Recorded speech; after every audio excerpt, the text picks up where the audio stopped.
evening, good morning, good afternoon, whenever the fuck you're watching or listening. Welcome to a special episode of Tailgate Trash Talk. NFL Draft Day is here.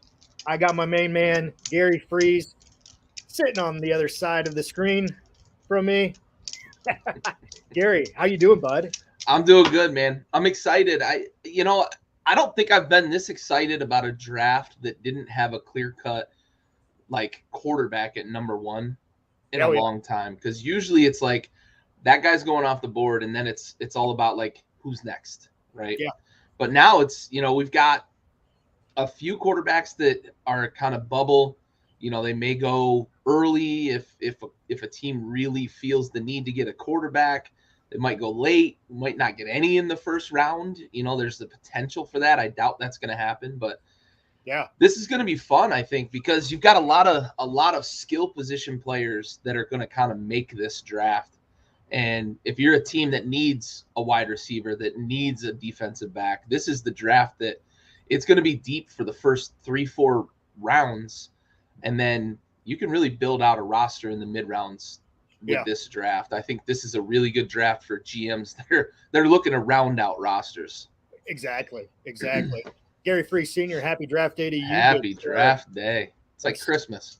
That's right. It's so you talked about the quarterback situation. So really there's four quarterbacks that everyone's talking about. Okay. You have Desmond Ritter, Kenny Pickett, Malik Willis, and Sam Howell. Yeah. Okay. Four quarterbacks. And this is the first year in, I think, 4 or 5 years that a quarterback was not picked number one overall. And I just saw something on the TV here that three or more quarterbacks have gone in the first round for the past 6+ years. Yep.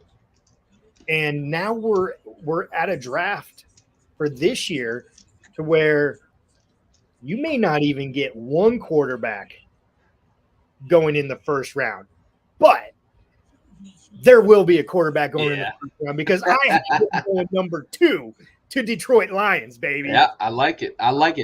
Hey, I heard an interesting stat today too that the draft has basically been a quarterback goes the first quarterback either goes off the board in the top 3 or they don't go off the board until like 18 or later. Which wow. I think that trend I'm going to go out on a limb. I think that trend's going to break this year because I don't think Detroit's going to take Malik Willis because I think with all of the hype around Trevon Walker going first now, I think Detroit takes Aiden Hutchinson and they sprint to the podium to Michigan's own. Yes. All of that. I think they sprint to the podium to get Aiden Hutchinson. I hear you. Houston's not going to draft a quarterback, but I think we're going to see a team possibly move up into that 7, 8, 9 area, anywhere maybe even 5 to 9. Someone's going to move up, and I think someone's going to move up to take a chance on Malik Willis. So hear me out on this one, okay? I like what you did there with Aiden Hutchinson going number 2 because all the buzz around now is Trayvon Walker going number 1 to Jacksonville, which sure, good pick, but at the same time, I don't think that they were really interested. I don't think they're necessarily interested in him. I think they were trying to shop the first pick and get some more draft picks and build more of a offensive line to protect your number 1 pick from last year in Sunshine. Exactly. So hear me out real quick. Aiden Hutchinson will go number 2. So my quarterback, Malik Willis, will not go number 2 to Detroit. Okay. He does go to Detroit, though, in the first round with the number 32 pick. Oh, yeah. Okay. They still get their quarterback just at a lot more savings, a lot more discount. Yeah, for sure. Friendly for them. For sure. Hey, I think that if that's how the draft plays out for Detroit, I think tomorrow morning Detroit Lions fans are just like dancing in the streets, honestly, If you get Aiden Hutchinson at 2 and Malik Willis slides all the way to 32, which I do think that there is some reality to once you get to those middle picks, like there's just not a lot of teams there that you say are really interested in a quarterback. So you're going to look at, is it somebody who's in the second round that wants to trade up, right? Is Carolina going to try to move back into the first round? And if they don't, then maybe we do see, a Malik Willis slide. If there's a team that thinks Kenny Pickett's more ready, maybe he goes a little earlier and Malik Willis is still on the board late in the first round. And I don't think that Malik Willis gets by Pittsburgh. That's my question mark for Detroit to get him late in the first round. Now, whether Detroit decides at 12, 13, 14, 15 that they want to move back up to get him, maybe something like that. I just think that there is there's some fire behind the smoke of everybody trying to force Malik Willis to Pittsburgh with all these mock drafts. Yeah. I think Pittsburgh really does like him. I just think that they're not willing to pay the price to go up to the top 5 to get him. Yeah, I agree with you. And here I love the initial part of the start of the draft when everyone just I love it. That's the best part for me for the NFL draft. Yeah, for sure.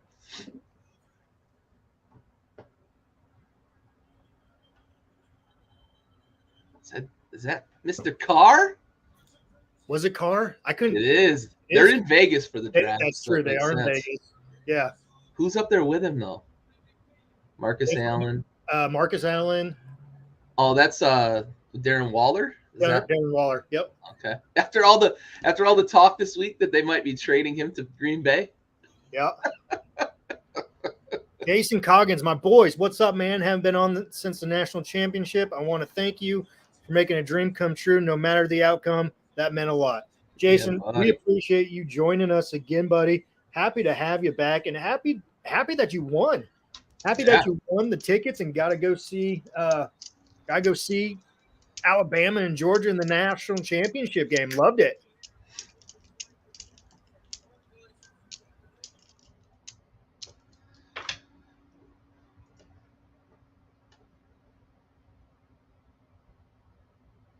Oh, God. He calls out Raiders fans and they boo him. I love it. I love it. He eats that shit up, though. You know damn well he goes home and fucking talks about how many boos he got. Oh, is this Ice Cube? Yep. There it is. Mr. Raiders fan. He's been making the rounds this year, man. He did a performance at NASCAR's Busch Clash. Oh, really? Yeah. He rolled up in his lowrider.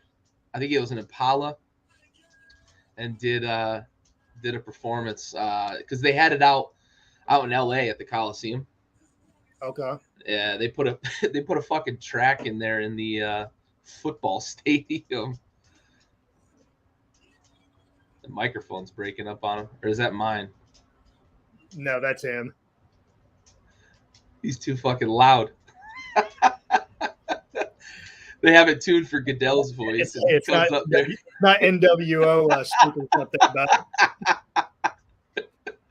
It ain't ready for fuck the police. Dude, that would have been awesome. Uh-oh.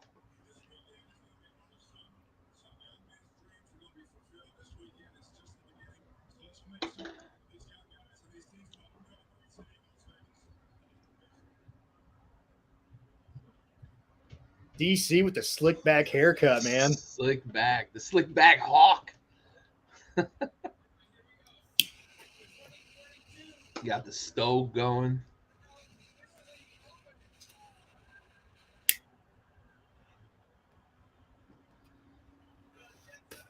Jacksonville Jaguars are officially on the clock, buddy. On the clock. I wonder if they exhaust the clock. Like, I always wonder why teams do that when they have the first pick. Exactly. I'm in total agreement with you here that if you know who you're taking, why? You've had 6 months to work on a trade, too. Like, yeah. I don't think anybody's calling you right now to say, "Oh my God, we got to have the number 1 pick. Got to have it." Yeah.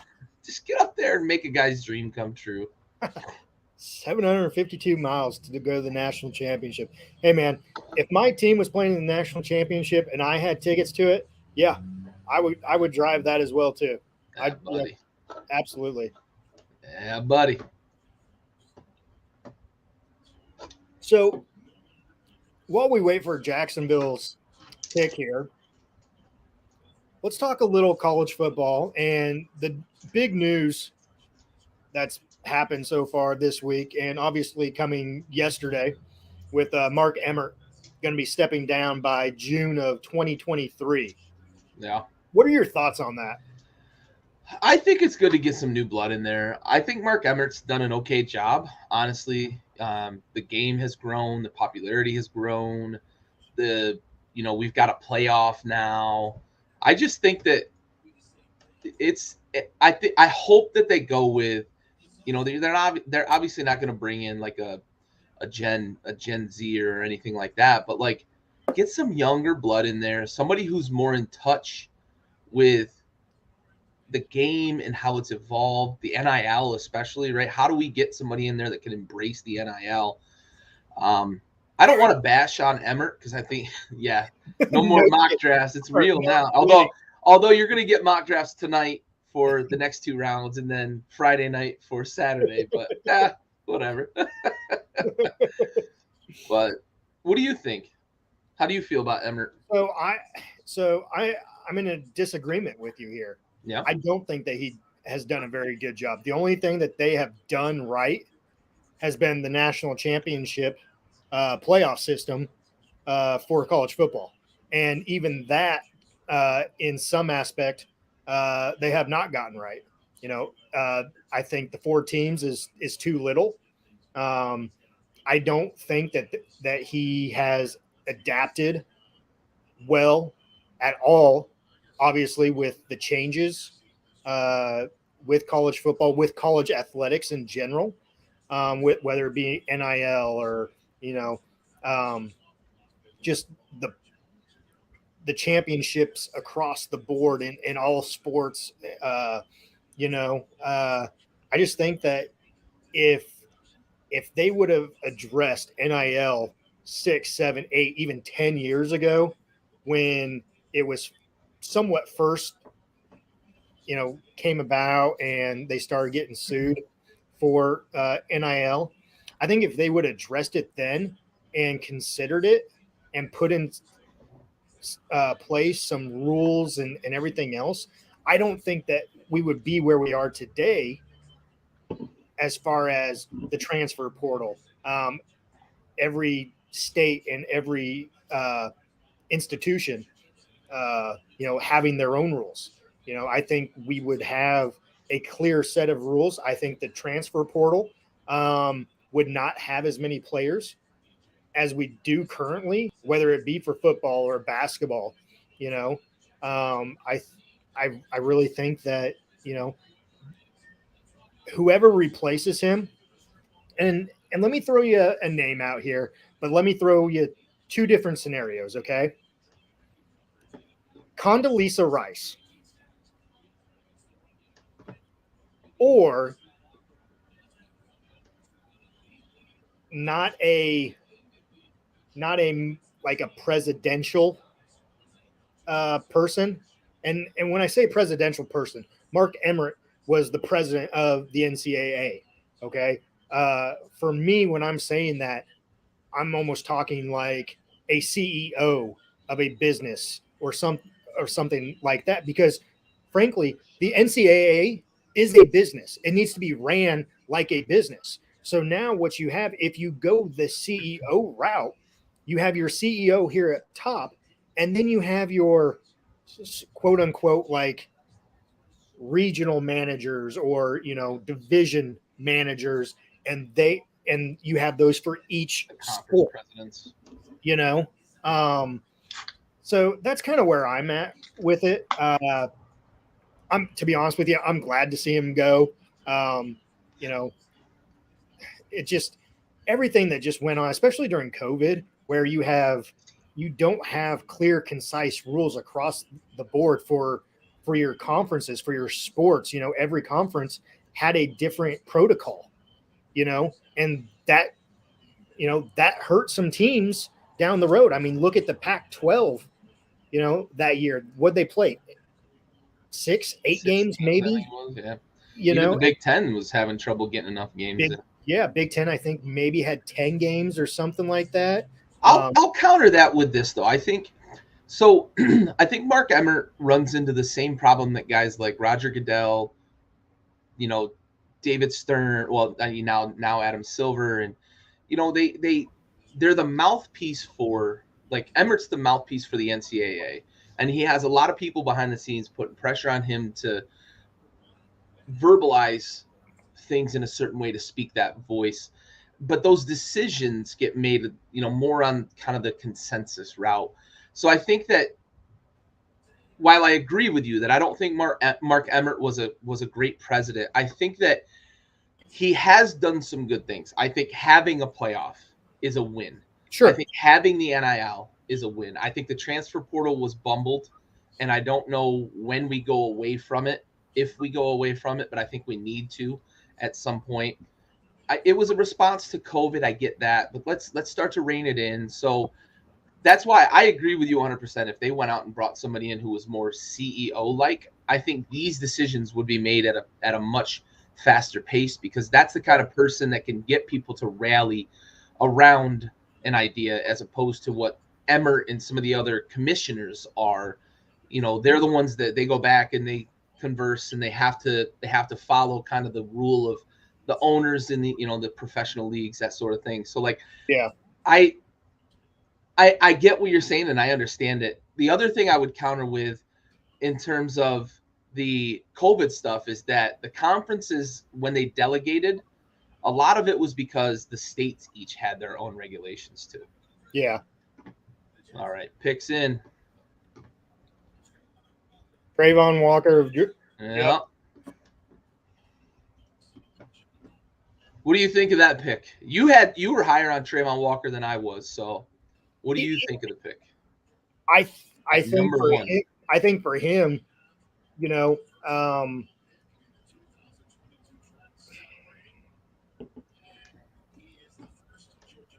I think out of the two picks that everyone was talking about being 1, 2 between Aiden Hutchinson, Trayvon Walker, I think you have more upside here with Trayvon Walker. Okay. Really, with Aiden Hutchinson, he really had one good year, and that was this last year.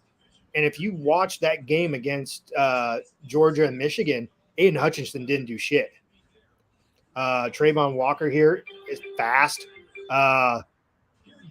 real quick first move, first step off the edge there. So I think out of the two, they definitely made a good pick here. I think he has more upside. So what do you think it is that hurt his production? Because Trayvon Walker, for all intents and purposes, was very unproductive at Georgia. Do you think it was scheme? Do you think it was being overshadowed by other guys? Yeah, they were in the NFL. He's going to have an opportunity to flourish. Absolutely. You look at the depth here, okay, of Michigan and Georgia. Who has more depth? Georgia. So everyone was talking about Trayvon Walker. Especially the defensive side of the ball. Exactly. So you don't. So for Georgia, you were 2, 3 people deep, and some of those second and third stringers are 4 and 5 stars that are just, there are people that have been there that have been producing, and so when you have depth like that, you're not going to be out on the field constantly, like Trayvon Walker was this year. Okay, he wasn't out on the field on a lot of third downs or anything else like that, because they had depth at it. They could plug anyone in there and get the same result. And you also have to look too, that offense, they didn't have too many close games. So you have to take that into account too, when you're looking at snaps, how many snaps you had this season, and this and that, and compared to the competition as well. Not to take anything away from Aiden Hutchinson in Michigan and their schedule, but there were a lot of games for Georgia where come the the Lions didn't waste any time here, man. Wow. is it? Wow, they didn't waste any fucking time. I mean, come on, Malik Willis, make my pick come Holy true shit. here. They had the name already on the card. But Wow. that's what I like right there. That's how it should be. That Be is sure how it about should it. be. Yeah. Hey, listen, I agree with you on. I think Trayvon Walker does have a big ceiling. I think his athletic ability, his athletic traits. I think if he's got a good coaching staff that's going to develop him, I think he does have a high ceiling. I just worry with a guy that played at such a prolific program in some games that they were really blowing teams out that he didn't have much production. But the NFL is going to develop him. Who'd they go? Yeah, they went with Michigan's own. Wow. Imagine that, man. Imagine playing your high school, your college, and now your professional ball in your home state, all in one state. That's amazing. That is amazing. Good for him. Good for him. Mm-hmm. What do you think about this pick? I know you had Malik Willis going here to Detroit. What do you think of this pick? I mean, it's the most obvious pick to me. I mean, yeah, Aiden Hutchinson before this week, I think, and maybe into last week was considered the number one pick. Yeah. Okay. And then come, middle last week, this week, everyone's saying Trayvon Walker. So now you move him down to number 2. Let's be honest. Lions need a lot of help here. They do. Both sides of the ball. So you can't go wrong with this pick for him. However, I would have loved to see my pick come to fruition and Malik Willis go number 2. But hey, there's still time. He can go 32 to Detroit as well. Yeah. Oh yeah. Anything can happen now. Yeah, exactly. So I heard the rumor today that the fucking Texans might take Derek Stingley at number 3. Derek Stingley, cornerback from LSU, who was 2 years ago. He would have been in the talks for like the top couple of picks. Really? Awful last couple of years there in LSU. And I don't know if there's any real truth to it, but I heard today Joel Klatt was on the Pat McAfee show yesterday, and I was listening to it today, and he said that there's people telling him that the Texans might take Derek Stingley at 3. the Texans gonna Texan. I don't think that's going to happen. I think first round, I think the Texans are drafting whoever the best Alabama prospect player is. You think Evan Neal goes here, maybe? We have 3rd here. Houston. Yeah. They're going to go on the defensive side of the ball? Why don't you go cornerback from Cincinnati? Sauce. I think he's better rated. I think he's got potential to be a better pro. I think if you give me Derek Stingley from 2 years ago, I probably could say for sure. But dude, he wasn't that guy last couple of seasons in LSU. So I think Sauce would be a good pick here. I could see them going O-line potentially. Who's their quarterback right now? I think they're gonna go to war with Davis Mills, honestly, and they're gonna give him a year to work out whether or not he's the guy. Houston's pick is in. I love it, dude. These guys, yeah, we are not fucking playing fuck games right now. Love it.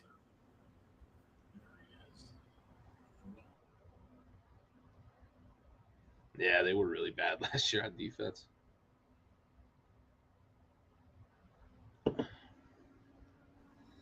So are the Jets going to trade for Debo today? Mark, if you're still watching, are the Jets going to trade your Jets? Are they going to trade for Debo? What do you think, Stove? Does he get traded today? It would have to be in the first round. Yeah, I would think. for sure. You're getting a 1 at least for him. Yeah, exactly. Yep. I just don't know. Who has enough? You have the Giants. You have the Jets.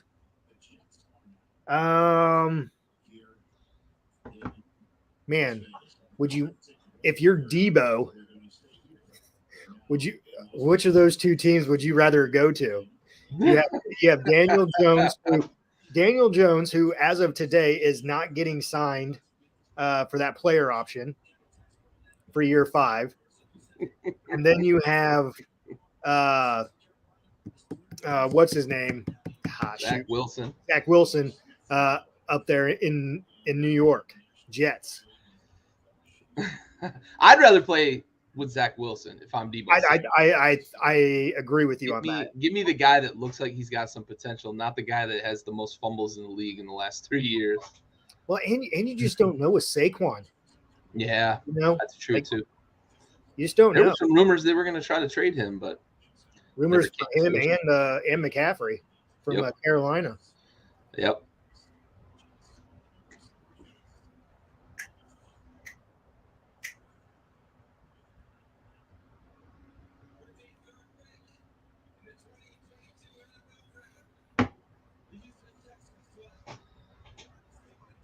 Wow, you were right.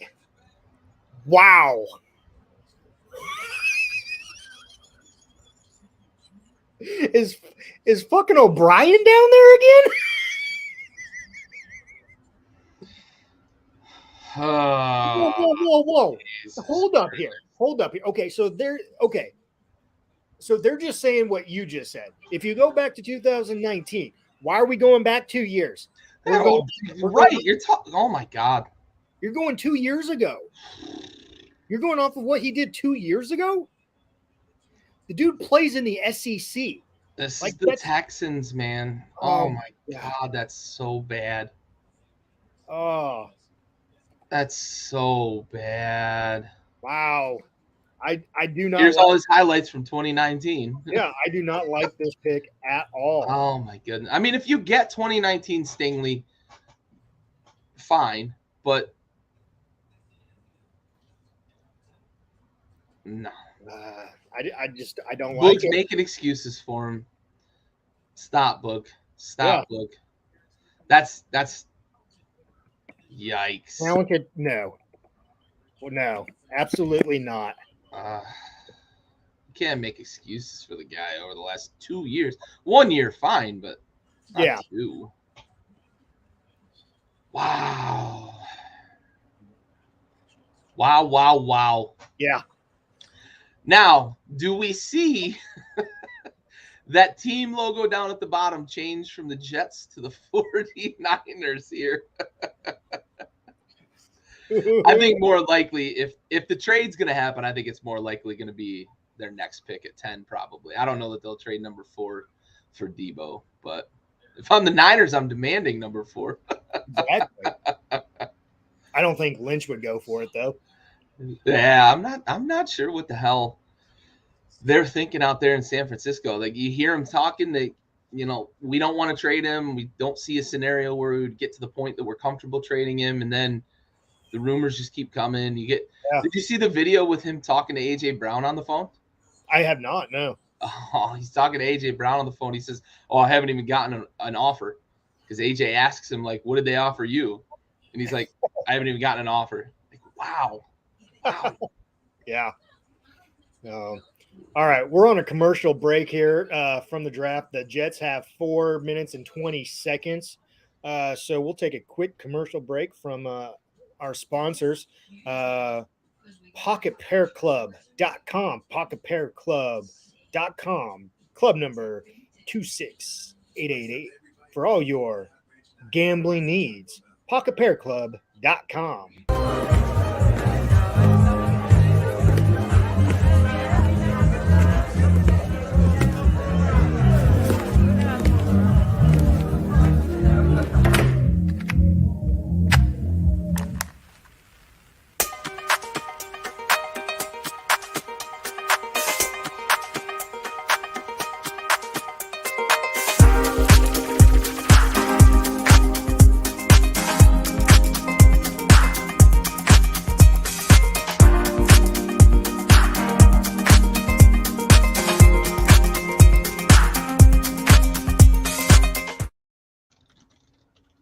right, that was brought to you by PocketPairClub.com, club number 26881. PocketPairClub.com for all of your gambling needs. Gamble responsibly. Boy, I'm still perplexed. Yeah, Still perplexed. I do not like it, bud. Do not like it.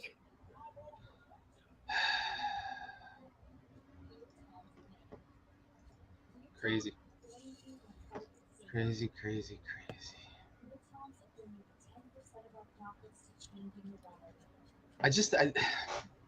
I'm trying to process like what they're doing. Are you really thinking a guy who was not good his last 2 years in college is just going to turn it around by becoming a pro? I don't like it, bud. I don't like it. If I'm a Texans fan, I'm pretty mad about that pick. I have an opportunity. If you believe in Davis Mills, you take the best player, and maybe Stingley was their best player on the board. That very well could be, the case right here that their board is much different than everybody else's board. Maybe Al Davis is drafting for the Texans from the grave because he was always that guy that made those weird picks. That's such a reach on the board. It felt like they should have gone best guy on the board, and best guy on the board is probably Ekonwu right now if you're going by, kind of the big boards. And it fills a need. Like, they need some offensive line help. If you believe in Davis Mills. Do you go Neal here? I think people view Ekonwu as a better prospect. So I think that the Jets are going to go Ekonwu here, and we might see the Giants go Evan Neal next. Yeah. Either way, I think either go Ekonwu here, Neal next, or Neal Ekonwu. Yeah, I'm with you. I think they're off the board the next two. Yeah. And it flip-flop them. Both teams need offensive line help. I mean, tremendously. Even though your quarterbacks are suspect at best, the Giants definitely need one just to help with the run game if Saquon stays healthy. Yeah, I think if nothing else, if you're the Jets, you have to feel like Zach had 1 year, and you get another full off season. You had a new head coach last year too. A lot of moving parts, a lot of changes there. Put some pieces around him. He started to develop some chemistry with Elijah Moore, right? Elijah Moore started to pick it up when Wilson got hurt, and then that continued until Elijah Moore, obviously got shut down at the end of the season. But I think you got to build on that momentum you had on the offensive side of the ball, and you rely on your head coach who's considered one of the best defensive minds in football. So I think you go offensive side of the ball here and worry about defense later. Awesome. That's a surprise. Yeah.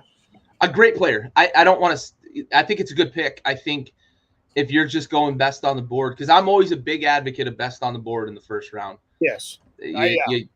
You go with the best on the board. You're not filling needs in the first round. Later in the draft, you're filling needs with those guys that are roster, those guys that round out rosters. But it looks like, to me, what this feels like is they went best on the board, and Sauce was their best guy on the board. Yeah. And I wouldn't be surprised, honestly, if they might have had Sauce number one regardless of who was on the board. Sure. At their spot, because he's just that good. I think he's a plug and play guy. You put him in man coverage and you just let him go. So now I think if you're the Jets, you have, to me, I think you have the best of both worlds here. You can't go wrong with either of these two picks between Ekonwu or Ekonwu, however you pronounce Ekonwu. it. Yeah. And Neal. I agree with you.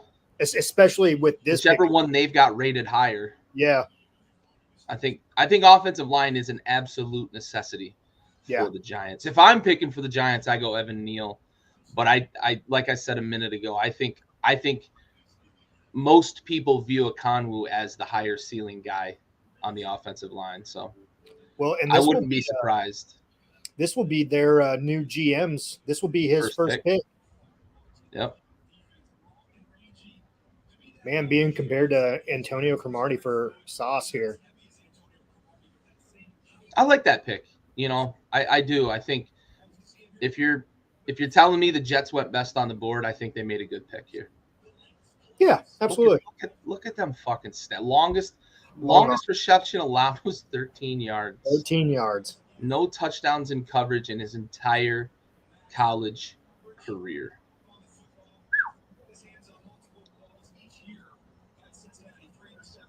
This is going to be interesting because they just mentioned Stingley going third.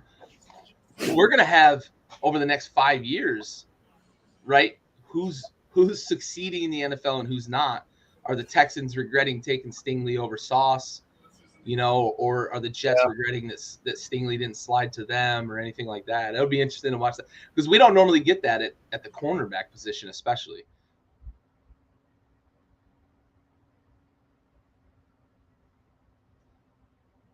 We're going to go the whole first round, Aaron. We're going to be here all night. It's going to be a long night, but we're going to cover all the way through, talking picks, talking feedback, talking thoughts, mixing in a little bit of college football talk as we've gone here. What are your thoughts on the pick so far, man? I think the Stingley pick is a huge, huge surprise. And the Jets must have been ecstatic that they could get Sauce Gardner after that pick. I have to think that they went best on the board and really feel good about Sauce Gardner. Surprised they didn't go O-line, but as good as the handful of top offensive linemen are, we might see the Jets go offensive line at 10 and still feel really good about their draft, their first couple of picks here. Picking at 4 and 10, you kind of have a little bit of luxury that you can just get that best pick, best player on the board. And then potentially even at 10, if you do want to go something that's a little bit of both, right? Best player plus need, you might be able to get one of the top offensive linemen at number 10.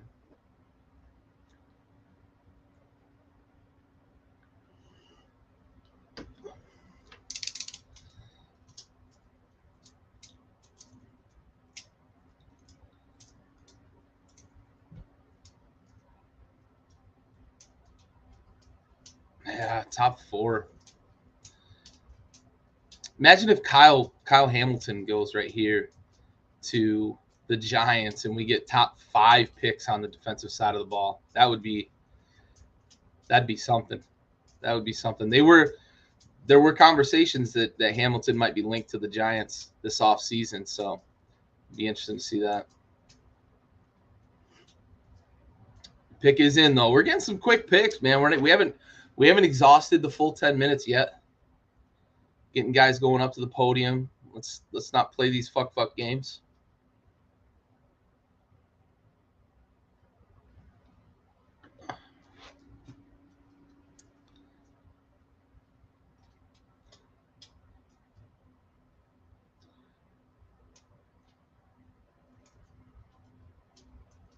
Yeah, I'm with Boog on that. You know, I don't often agree with Booger McFarland, but he's talking about the Giants should be going offensive line here at number 5. And I think they should. They should pick whichever offensive tackle they think is the best prospect here, the best option between Ekonwu and Evan Neal. I think that's who they should be going at number 5 here. Aaron, we talked a little bit about that early on.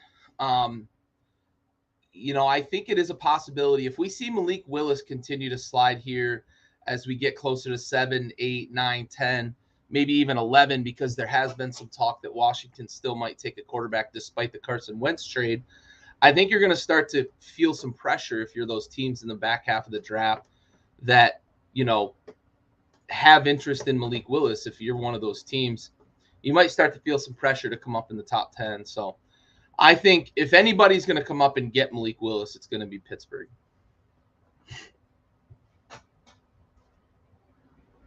Curious to see here what the Giants are picking here at 5. Got the CEO of the frat house. He's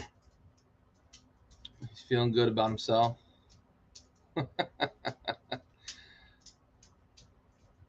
Good for him, transplant survivor. He's got the full bro look going on, though.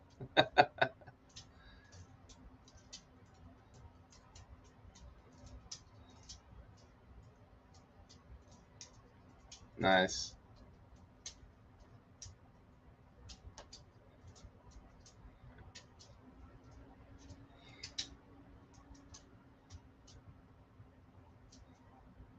This dude is so excited.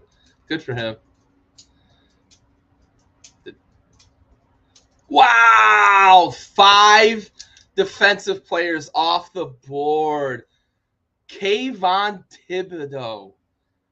Wow. That's a surprise. That's a big, big surprise.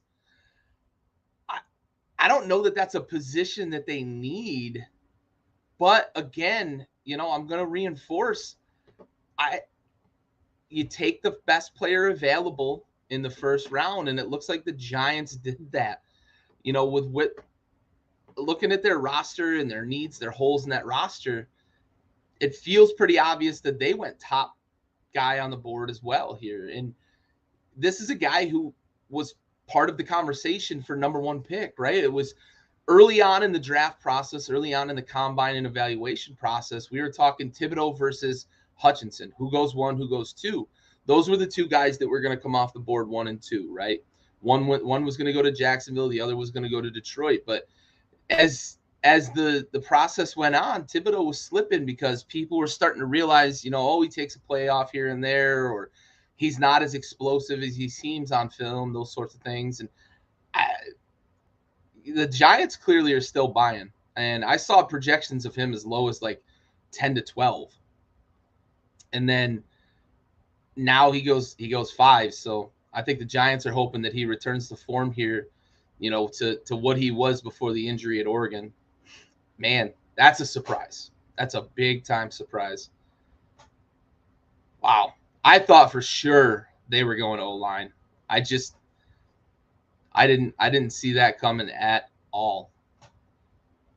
Wow. Good for him. Good for him. Still in the top 5, despite the injury, despite the slip in the process. Yeah, Aaron, that was sort of some of the comparisons that, you know, late in this evaluation process, it started to feel like people were kind of lumping him into that Clowney area. And, you know, to be honest, as a Washington fan, right, I do want him to kind of be that second-rate guy like a Clowney because he's going to the Giants. But it is interesting that he still went in the top 5. The Giants still feel a certain way about his athletic ability, his potential production at the next level, because he was a prolific pass rusher at Oregon. But Clowney was a prolific guy at South Carolina, and he never reached what we all thought that potential would be for him. And the injuries sapped him, but you're looking at a guy in Kayvon Thibodeau that also is coming off an injury in college, and the pro game is no less, you know, punishing on the body. So it is interesting. And yeah, those comparisons are there, right? So, man, what a sneak there. What a sneak there. I didn't think we were going to see defense go, you know, all the way in the top 5. Is this a spot that Stove and my guy Kenny Pickett comes off the board? Carolina, they're potentially looking for a quarterback, potentially looking for a guy that can start right away. And I think that most people would agree that Kenny Pickett, I think, is that guy who can come in and start right away. But is 5 or is 6 too high for him? I guess if he's your guy, right? But Carolina does have some other holes they need to fill. They could go wide receiver here. You know, it could be they could be looking for a speedster. There's some really high-end speed guys here. I don't think Jamison Williams goes this high, but, you know, you've got some potential playmakers at the wide receiver position. They need somebody that can stretch the field a bit. They need some offensive line help. You know, Sam Darnold, for all his deficiencies, he was under fire a lot last year. Maybe this is where we see a guy like a Conwu or Neal come off the board. Or defense, right? They're potentially looking to replenish at the defensive back position here with Carolina. You know, Stingley's off the board. Sauce is off the board. Do they go safety? Is it Kyle Hamilton here? I'm going to guess that they go O-line, though. I think, we've said it the last 3 picks. I'm going to say it again. Picks it. Sorry for abandoning you there. Had a work phone call, needed to take it. So you're good, buddy. Just chatting it up a little bit with Aaron. He had a couple good questions for us. Yeah, appreciate you joining us again, Aaron. Appreciate it, bud. Absolutely. I think we could see O-line here. I think Carolina needs a lot of O-line help. Yes, obviously. But that's what we've been saying for past couple picks, and our picks now. Our O-line picks have not been going. No. Look, the guys in the 6 through 10 spot. Yeah, we appreciate you picking up the slack, Aaron. Very much so. But yeah, GMs in these 6 through 10 spots are looking at this like, oh man, I didn't think I had a chance to get one of these potential cornerstone offensive tackles. If they've got an opportunity to get a guy like a Conwar Neal at 6, 7, 8, 9, I think you got to feel good about that. Absolutely. And I have to believe that you didn't think you were going to have a chance to get either of those guys this late in the first round. I feel like most people would have had them in the top 5. Yeah, absolutely. For sure. What do you think about that Thibodeau pick, man? I saw you shaking your head. I think you agree. It's surprising, right? Yeah, very much so. Yeah, I didn't see that coming. No, absolutely not. And new GM, same old head scratchers. I mean, yes, I like as a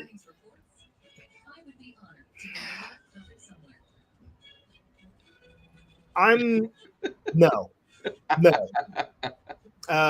For me, you had 2 very good offensive line prospects right there that you could have gone with that could have drastically changed your run game, your pass protection, because clearly you don't have either of those. And you went with a defensive edge rusher who, in my opinion, and this is just looking at things and hearing things too from, listening to all these NFL insiders and everything. The pundits. Yes. The talking heads. Kayvon's work ethic.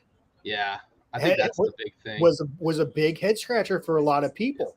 And so you saw him as, I think after that Oregon-Ohio State matchup last year, and then the rest of the season, he was in the talk for potential top pick, top 2 picks, top 5 picks, and then you had the pro day, you had the scouting combine, and all this, and then you start hearing everyone talk about that, they're questioning his work ethic. Well, if people are questioning his work ethic, why is he going number 5? Once again, this is just going to play out in both of our favors. Yeah, that's what I said as a Washington fan. I hope he makes good on what they're comparing him to with Clowney, with the loafing and taking plays off and the work ethic and stuff. I hope that comes true because I don't want the Giants to hit a home run in the draft. No, absolutely not. That's a perplexing pick, though. Yeah. Yep, and Carolina's pick is in, so their pick is in. Where do you think they go? You think they go O-line? I think they go Neal here. Yeah. I feel like this has got to be O-line. They need O-line help so bad. They're taking a punter. Well, Equanu. So, oh well. I was wrong. One or the other. Flip a coin, right? Yeah.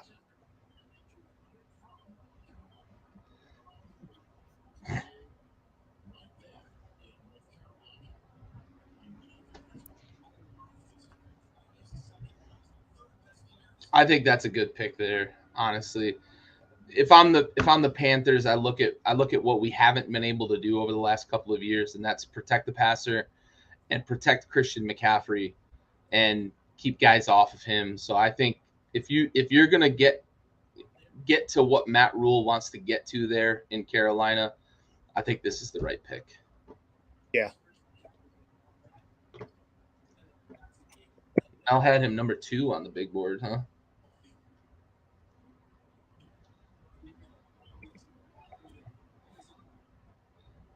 Equanu. Okay, Equanu. That name was just.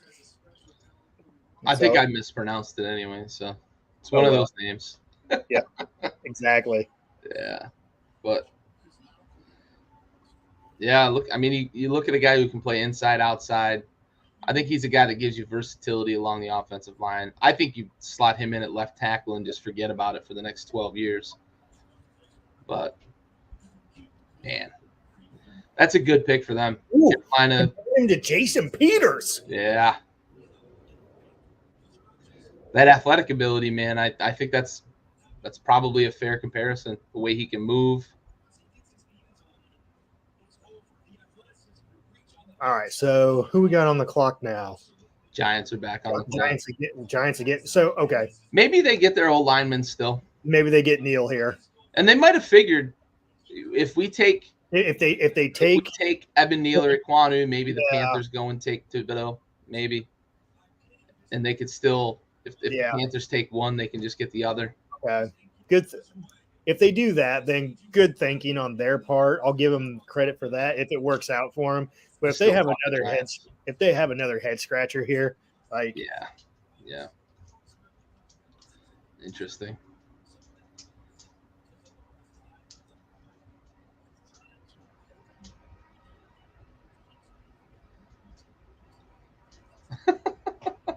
They're not going to pick for a while.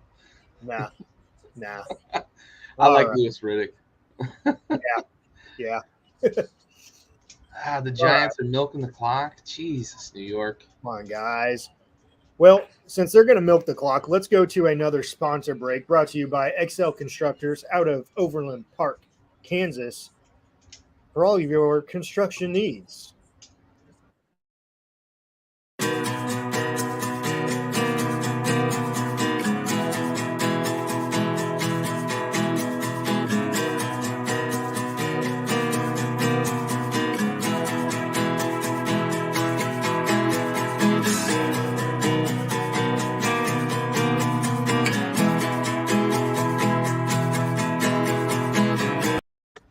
Got to cut it short there. Sorry there, XL Constructors and Ryan Trodnick out of Overland Park, Kansas.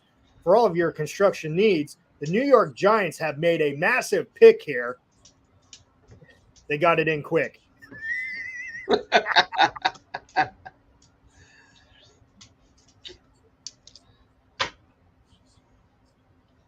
So Giants are. I think we're going to see a run on wide receiver from 8 to 13. We're going to see 3 or 4 go in that range. Think so? I think so. I think you're going to see like Atlanta. I think they could go wide receiver. I think, yeah, I do. I think so. I think we're going to see about 3, and we might see Wilson, London, and then I'll say Olave come off the board between 8 and 13. It's good. Okay. I think the Falcons need to reload that wide receiver. Yes, absolutely. Ridley, they don't know if they'll ever get him back. He was sitting out last year before the gambling incident. Oh, but we're in Vegas and we're gambling on the picks and everything too. Yeah, absolutely. Yeah, makes sense. Makes sense. Yep, sure. Yeah. But I could see Atlanta going wide receiver for sure at 8, and I wouldn't be surprised if they go with a guy like Garrett Wilson. There's a lot of hype around him. Giants. The Giants. Who they pick? Yep, there it is. Evan Neal. Oh, I didn't want him to go to New York. No, definitely not. I was really hoping he'd be off the board and they'd have to pick Charles Cross. Aaron, I was really hoping that you would make that pick and there. Make that come true. Yeah. Maybe they'll have Evan Neal punt. Aaron's a big Roadrunners fan. Do we have any Roadrunner prospects in this draft, Aaron? Yeah, who's the name to watch out for out of San Antonio? Yeah. Me, me.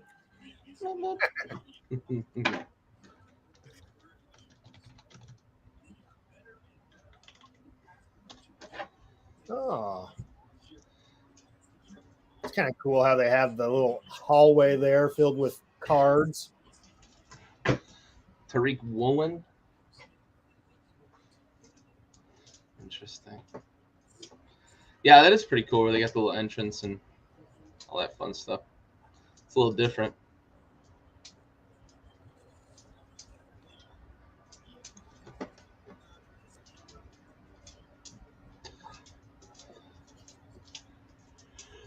Ooh, Jesus.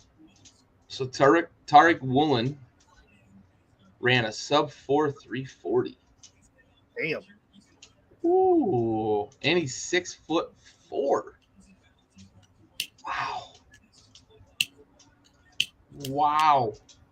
A converted wide receiver who plays defensive back. That could be a guy that's got some fucking high ceiling in the mid rounds. Mm-hmm. UTSA, huh? Oh yeah, Sincere McCormick. That's right. He was pretty solid at the combine too. Could be a steal in the mid rounds. Is he actually? Did he withdraw? Did he? I gotta look. Oh no, he's still draft eligible. Okay. He looked good at the combine though. I like him, and then there's a shit. I forget his name. Pierre Strong. I think those two guys have potential in the 4th, 5th, 6th round to really be solid running back prospects. Pierre Strong, fast guy. Reminds me of like Darren Sproles, that type. Could be dangerous pass catcher. Interesting though. They're still comparing these picks to Dave Gettleman's picks when they needed to move on from Dave Gettleman. Oh, boog.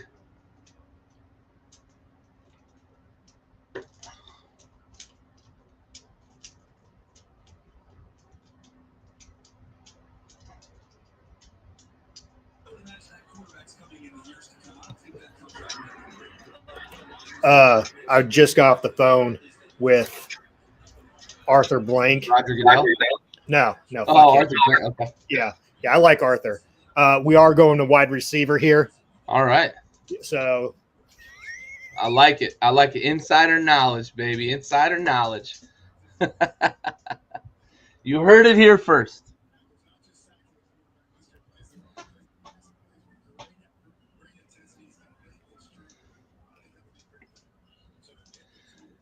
Which wide receiver are you the highest on?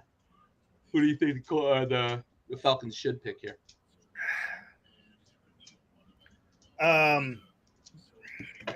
You just said his name. I can't think of it. Garrett Wilson. And to be honest with you, I know he's an Ohio State guy, but Olave as well too. I mean, that dude. I'm so high on Olave. I want him to go 11 so bad. I don't, but okay. I want him to go 11 so bad. Anything thrown his way, dude, he's a vacuum. Yeah. Oh, I want him so bad. Yep. I don't know that I've ever wanted a player as badly as I want Chris Olave to go to Washington. Oh man.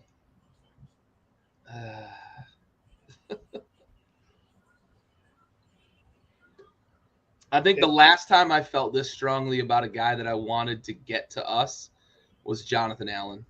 Okay. God, I want Chris Olave to slip. Drake London. There are a lot of people that think he's the best playmaker in this draft. I don't buy it. Get the fuck out of here. I don't buy it. Now, Atlanta's just going down the drain again. Yeah, I don't buy it. Like it. No. Nope. I'm with you. This guy, to me, I mean, he's an athlete, but I don't.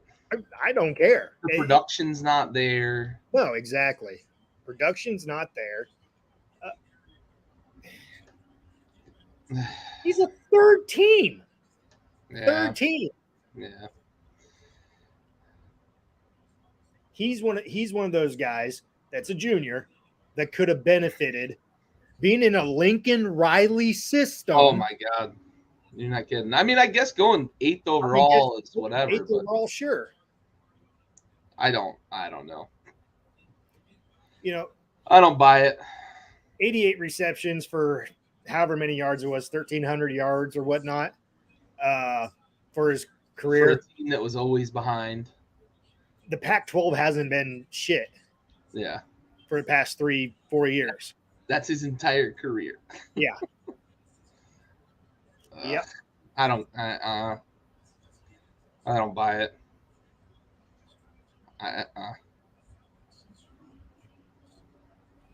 Oh, sorry. 2,100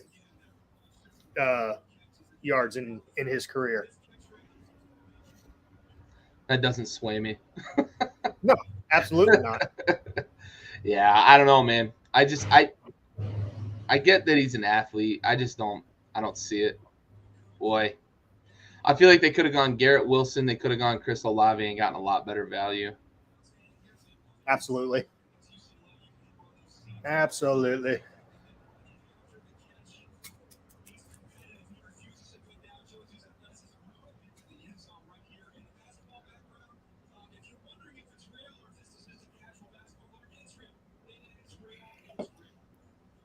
Oh, wow. Duncan in high school. I don't care. That's high school.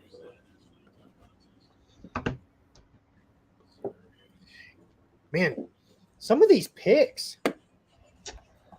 Been interesting. It's been interesting. I just absolutely.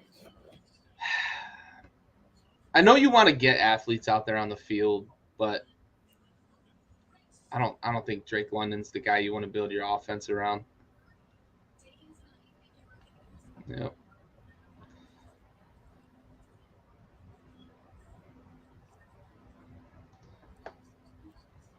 Dude is high as fuck right now.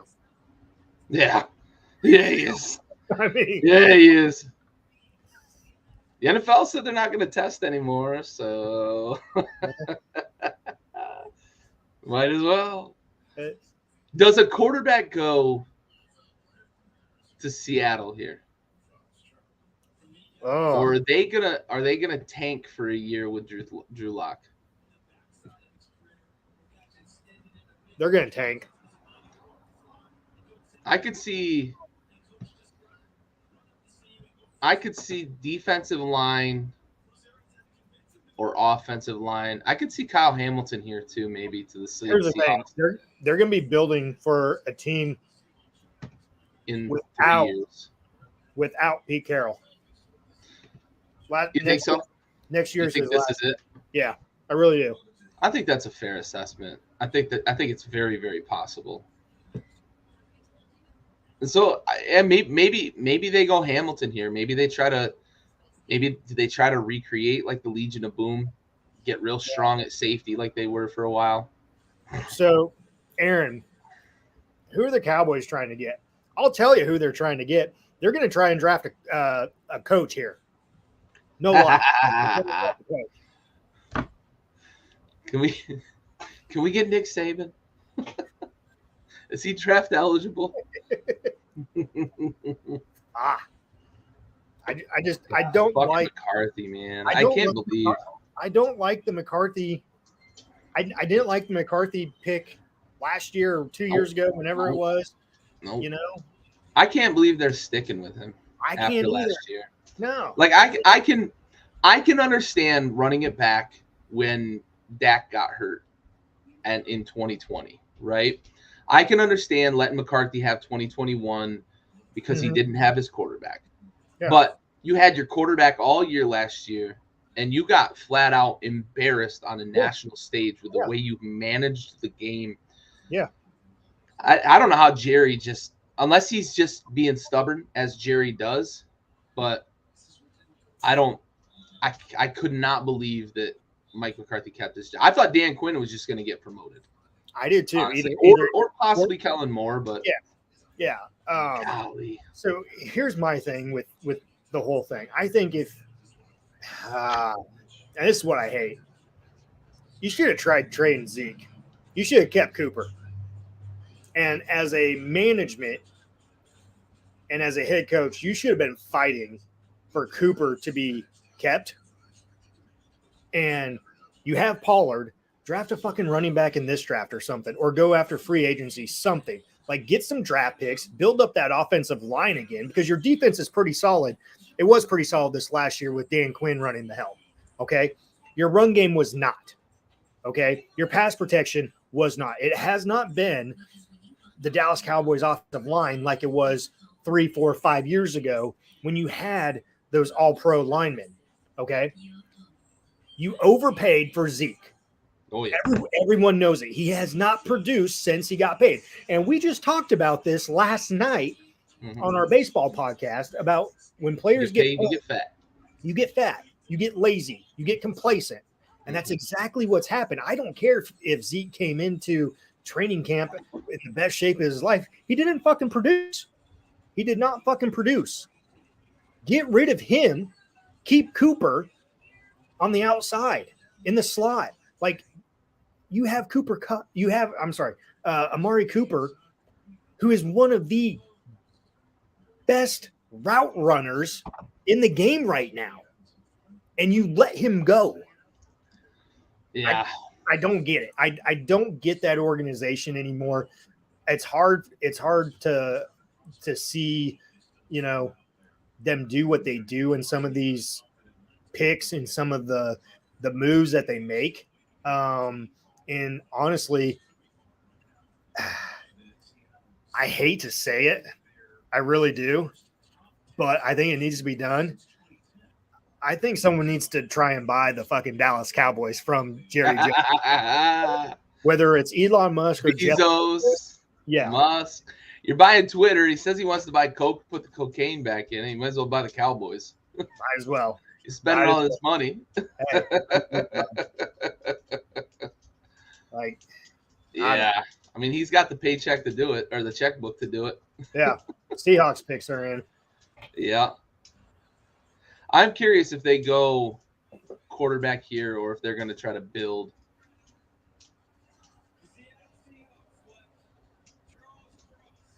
Charles Cross. Yeah, they're building a foundation. Look, I don't like Charles Cross. I don't think he's going to be a great pro. I think at some point he's going to be a guard. They're going to have to move him off the tackle to guard. But even if he goes to guard and he ends up a 10-year guy, it's a fine pick. You're building a foundation. I think it's the right approach for the Seahawks. I was going to be disappointed if they traded if they drafted Malik Willis after the decision they've made that they're moving on, they're going to rebuild. You don't rebuild by drafting a rookie quarterback right off the bat. That's not how you rebuild. So no, you gotta have some things in place. Yeah, you have to have some things in place to protect your number one pick or your quarterback. I think Schneider understands that from the success that they had with Russell Wilson under his rookie contract. So I think this reflects the fact that they're remembering how much success they had with a rookie quarterback that had a really good foundation around great defense, great running game, some wide receivers that could make some plays here and there, but they really leaned on that defense and that running game. So yeah, absolutely. Good for them. Yeah. I hope for their sake he's better than I think he's going to be, but I'm not a big believer in Cross. We shall see. Yeah. We shall see. Jets are on the board again. So they're using their second pick for the first round here. Is this the one that's going to change logos?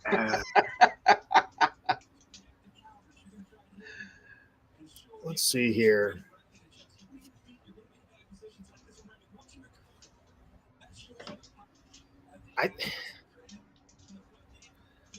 Honestly, I think you go offensive line.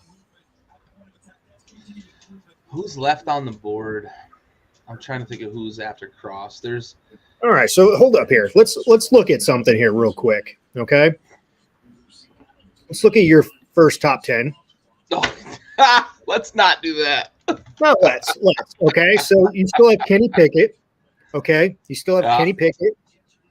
You still have Kenny Hamilton and Chris Olave. Okay, so 3 out of your top 10, and this is pick number 10. Okay, so hey, right now you're at 70%. You're doing pretty solid. Let's look at me. 1, 2, 3, 4. Oh, fuck me. So you got 1, 2. You actually had Stingley in there. I got to tip my cap to that, buddy. Shit, I did. You did.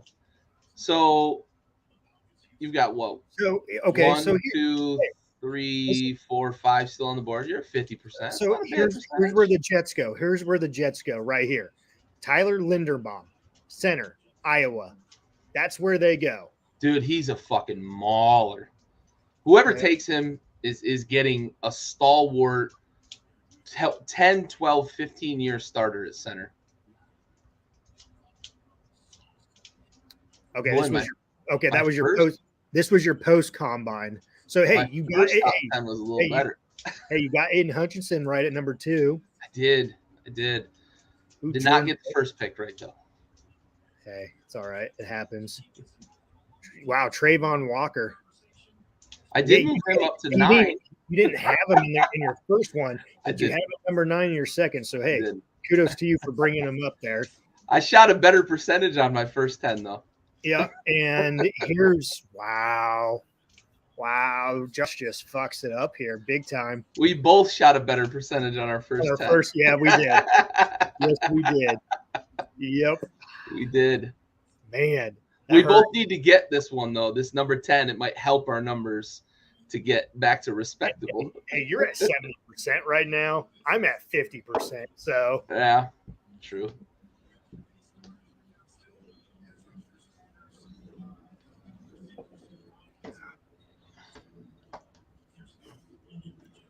Oh, pick is in. All right, I like it, yeah. dude. The speed of this so far has been pleasurable. Yeah. I like it. Still gonna be 11. Still gonna be 11:30. Still gonna be a late night. Yep. Yep. Still gonna be a late night. Oh, the Jets added my boy Zerline. I did not see that. Yeah. Man, I'm sorry for him and his wife. Right.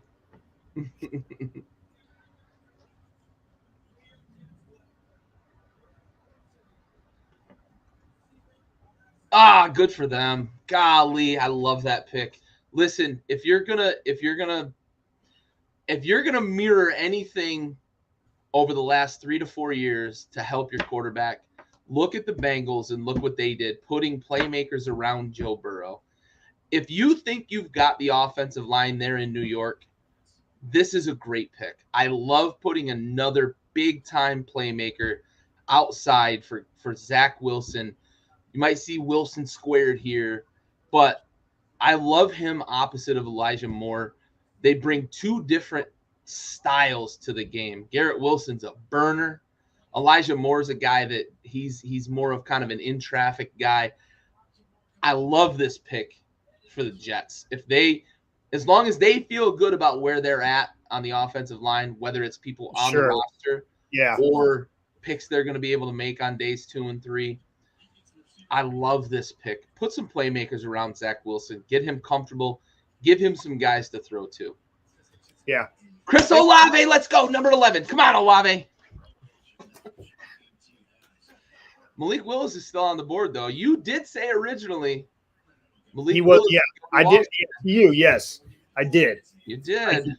I did. We're going to see if you nailed it. Man, if he goes to you,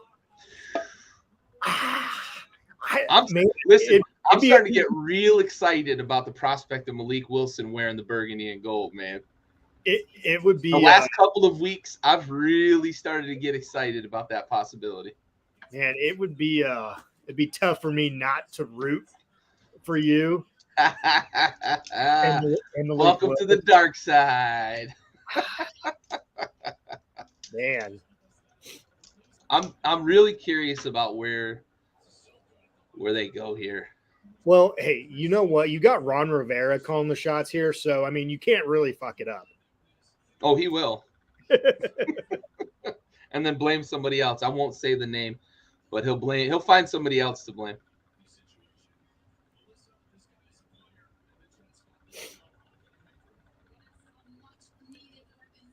Who's this lady? Oh, whoa! The Saints traded up. Trade. Oh, what'd you get?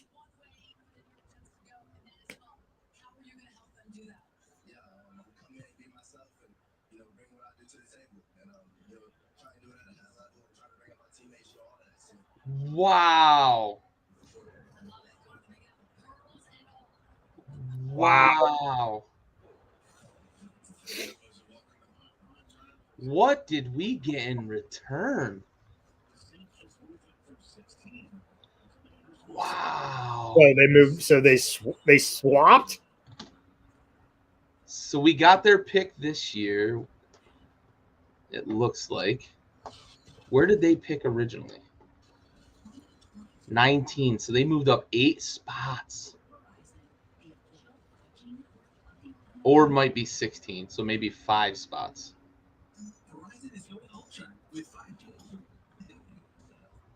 Wow. Okay. Look. I said I wanted one of 3 scenarios. I said Olave, I said Willis, or trade back. Those were my acceptable terms of the negotiation that I had with Washington that they weren't aware of. They were not privy to the negotiation I was having with them. Yeah. And I said, one of those 3 or I'm out. We traded back. I'm okay with this. I just want to know which one it is, 16 or 19. And what else we got in return. If we got a couple of mid-round picks this year, I like it because we can build the roster out here, build some depth. Wow.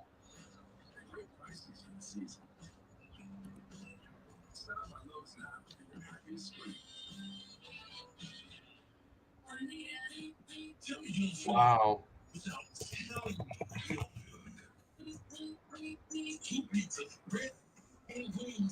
Wow. Who are the Saints going to take now, though? We got to talk about that.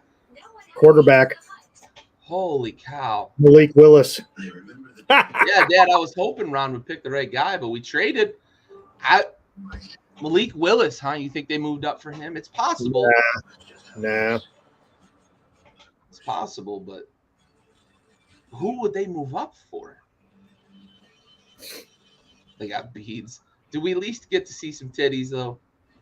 I probably shouldn't say that with what's going on with Washington, but that's true. Yeah, I like the move. I want to see the terms.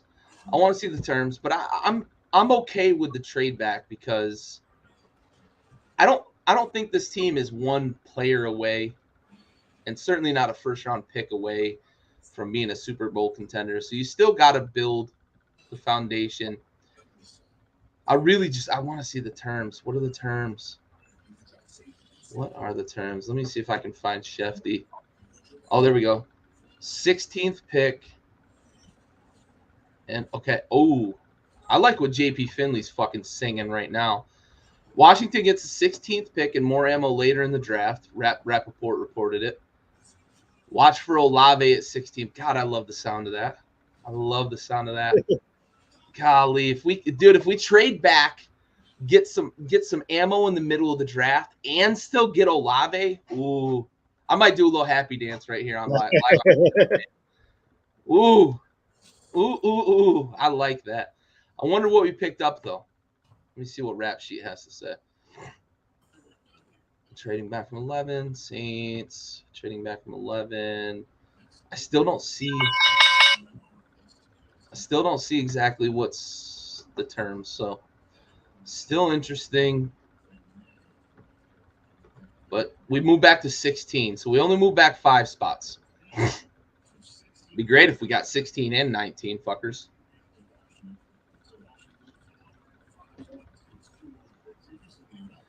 Who do the Saints get?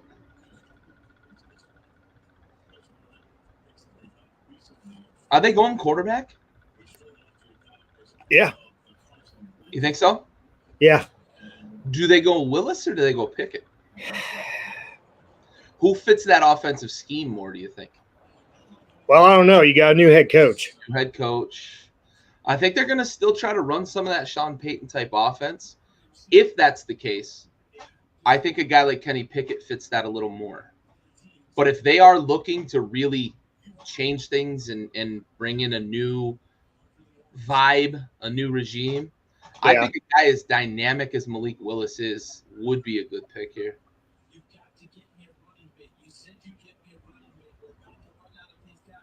They do need wide receiver help, though. Well, to be honest with you, I think Michael Thomas is. He's probably out the door.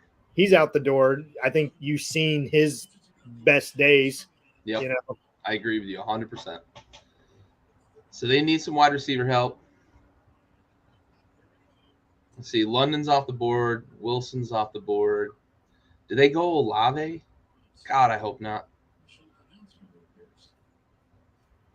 Do they go Jameson Williams? What do we got on here? Jeez. I don't know. Is that Tony Gonzalez? It is. What is this? Oh, God. We're promoting the schedule release. The NFL really is fucking narcissistic.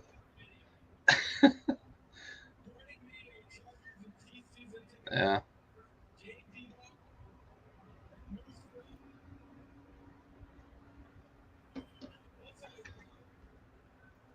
Come on, Ron, pick the right guy. Is that Austin Eckler up there? Yeah.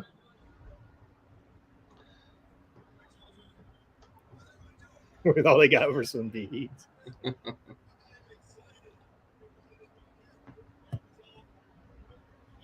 Come on, just announce the damn pick. Oh, speaking of Amazon here, did you hear this? That NFL and Amazon were in talks, or maybe it was just Amazon trying to get an NFL game on the Friday after Thanksgiving. Oh. Yeah. That would be Good Friday. That's college day. Yeah. That would be weird. I mean, it's unique. It's boy. Yeah, that's weird.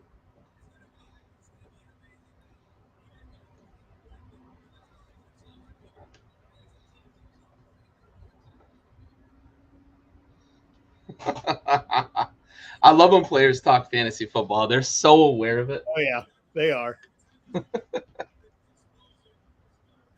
All right. Well, Jesus, they're taking their time getting to this fucking pick. Holy cow. While we're waiting for a pick, let's take a quick minute break here. Go drain some things, refill on some beers, get some food. So we'll see you back here in 1 minute. This is me, I'm so royal, and you all wanna be round. Yeah, you all wanna be round. Round a champion. I got tons of soul on my true collective. Oh, they did too. God fucking damn it.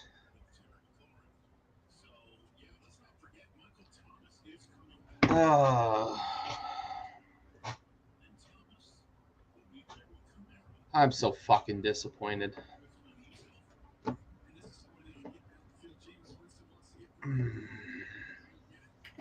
Oh, that was quick.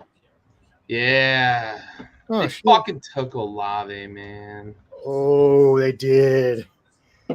That sucks. I'm so disappointed.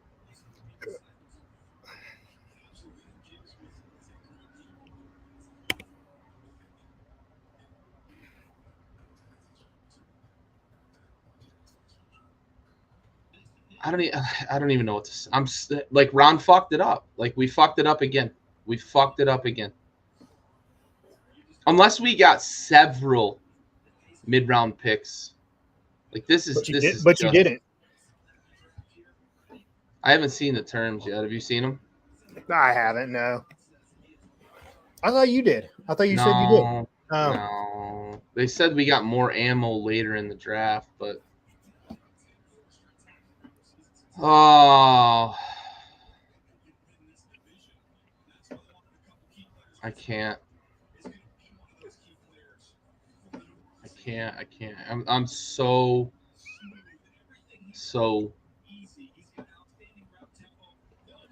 Hey, your Malik Willis is still there. I just don't have any words, man. Like I see like everybody's saying they had to get more picks because Wentz ate up cap space, but come on.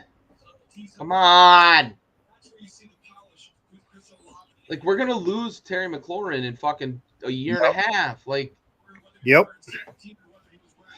Okay. God, I hate this. I'm so mad. Oh. So I'm trying to find. God, that's such a good pick for the fucking Saints, though. That dude is gonna be a fucking stud. Yeah. That's the best. That's the best playmaker in this draft. Oh, I'm so mad. Yeah. Oh, the Lions moved up. Whoa. Malik Willis is coming off the board. Yes, he is. Yes. You called it, buddy. You called the trade up. Oh, pick is in. Pick is in. You called the trade up. Come on. You called the trade up. Come on, baby. Malik Willis is not in his seat anymore. Malik Willis got up out of his seat. Bullshit. Yeah, that's where he was sitting. Ooh, Malik Willis to the Lions, buddy. You called it, but at 12. Well done. Come on. The Eagles just moved up behind the Lions. The Eagles are looking to get a wide receiver. Are they going to get Jahan Dotson? Or are they going to get Burks? Traylon Burks? I think Dotson. But who cares? That. Who cares? Malik Willis off the board here? Come on. If I get this right, just call me a fucking NFL insider. I'm going to call you Nostradamus.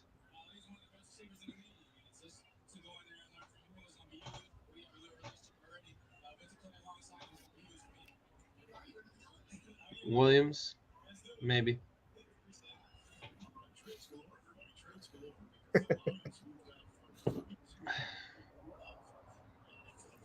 Yeah, Dad, you're absolutely right. Good move, gone bad.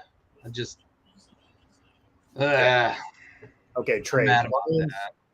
Lions received the 12th overall pick and second.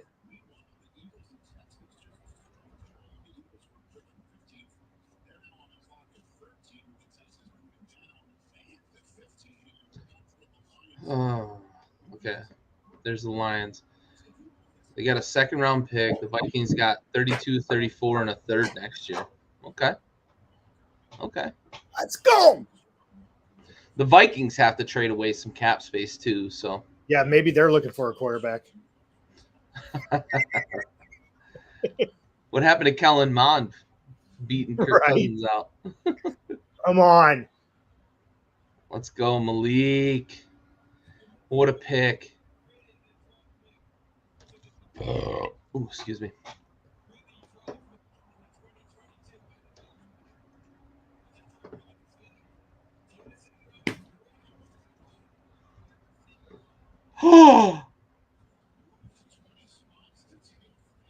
They moved 20 spots. Oh my God. Oh, wow. Wow. They fucking really wanted him, man. Wow. He's walking around on a brace. Look at them spaghetti legs. Man, those legs are thin. Wow. Wow. It's a splash move by Detroit. Wow. Oh, my God. Holy shit.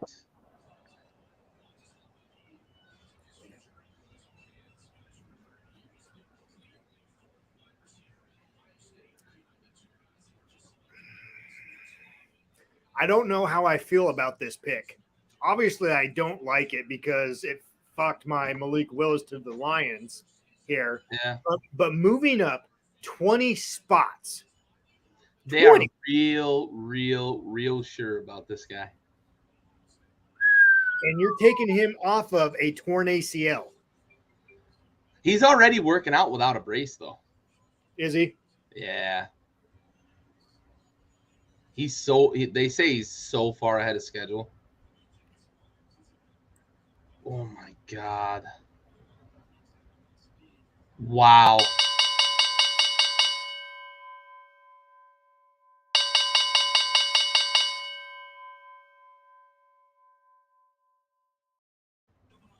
Okay, so trade alert here. Philadelphia is now on the clock. The Texans traded the 13th pick to the Eagles.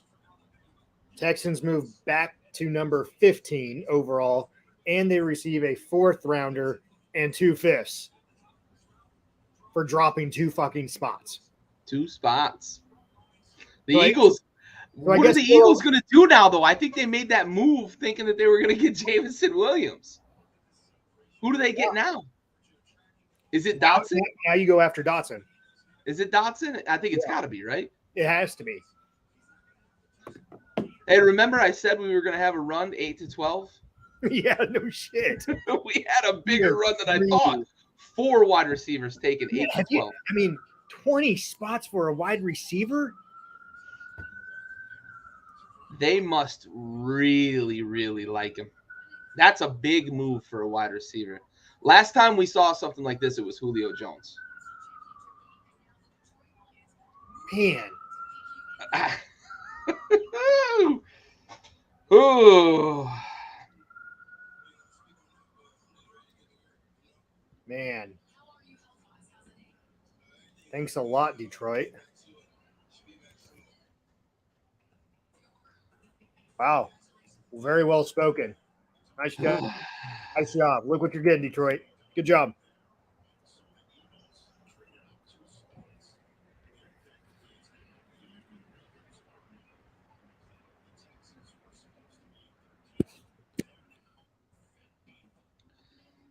I don't like that. I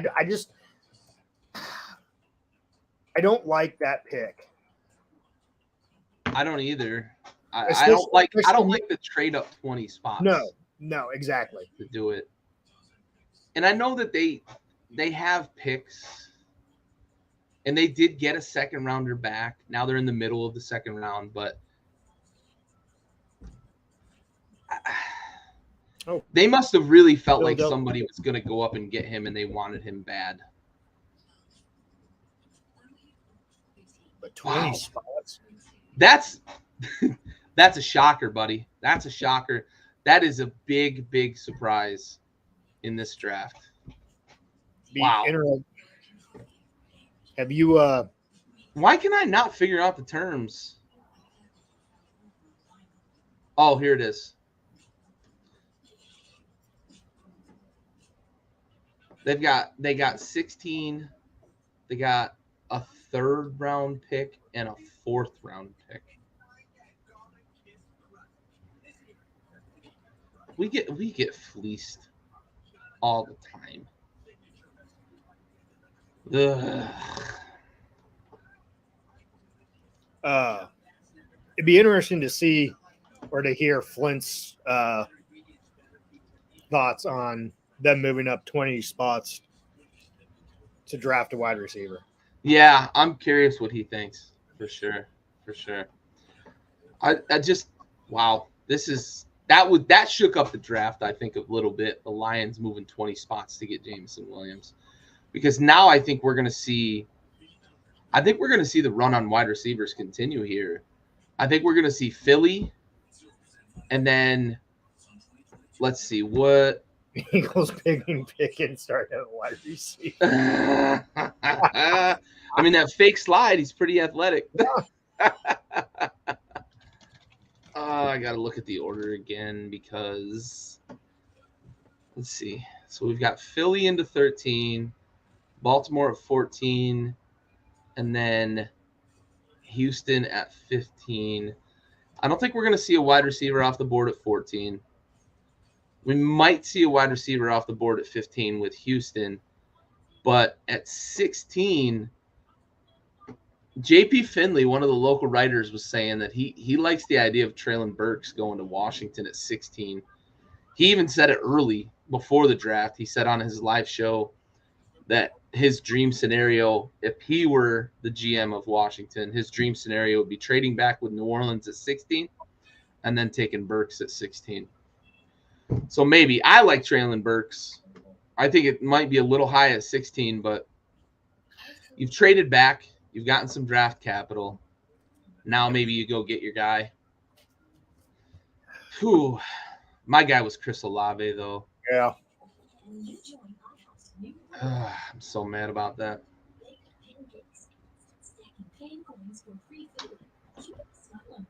See? They just got beat to the punch. You figure they're taking a quarterback, though. You figure they're coming up for a quarterback. Now Philly's got to take the next best guy again. How pissed are Philly fans going to be when Jameson Williams is a perennial Pro Bowler and Jahan Dotson is selling fucking cheesesteaks down at the local pub?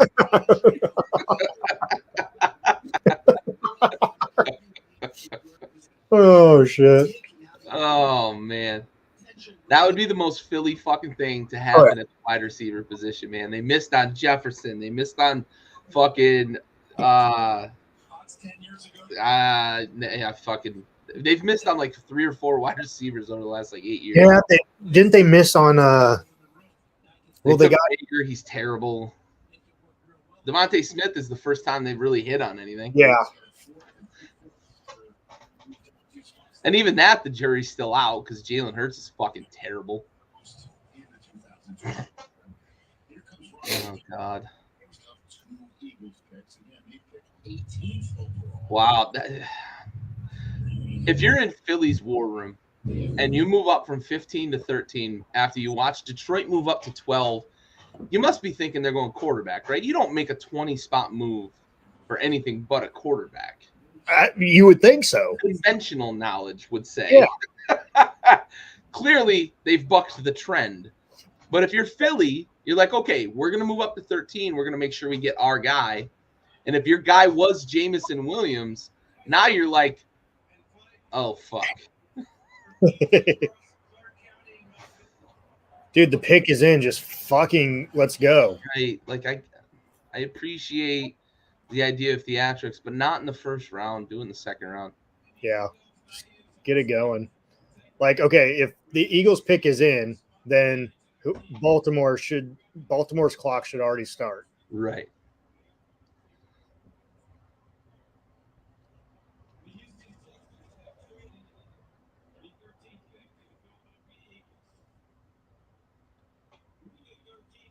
Who is it? Jahan Dotson? That's what I'm thinking. Jordan Davis, defense tackle. Wow. That was plan B? Guess so. God, I hate that being in the fucking division. Jesus Christ. They go from Fletcher Cox to Jordan Davis? God, we got to deal with that fucking guy. I like that suit, bless you. Thank you. I like that suit he's got on, though. That's pretty cool. That's pretty tight.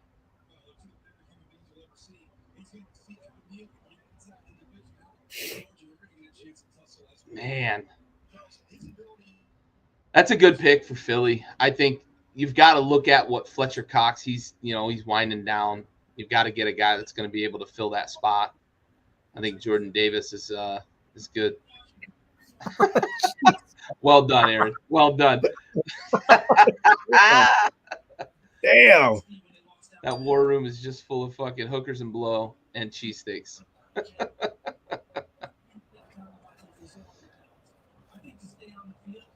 I hate that that's a good pick for Philly, though. Yeah, you and me both. He's such a monster. I like that guy a lot. As big as he is, huge. To be able to move the way he does, too. Yep. It's unreal.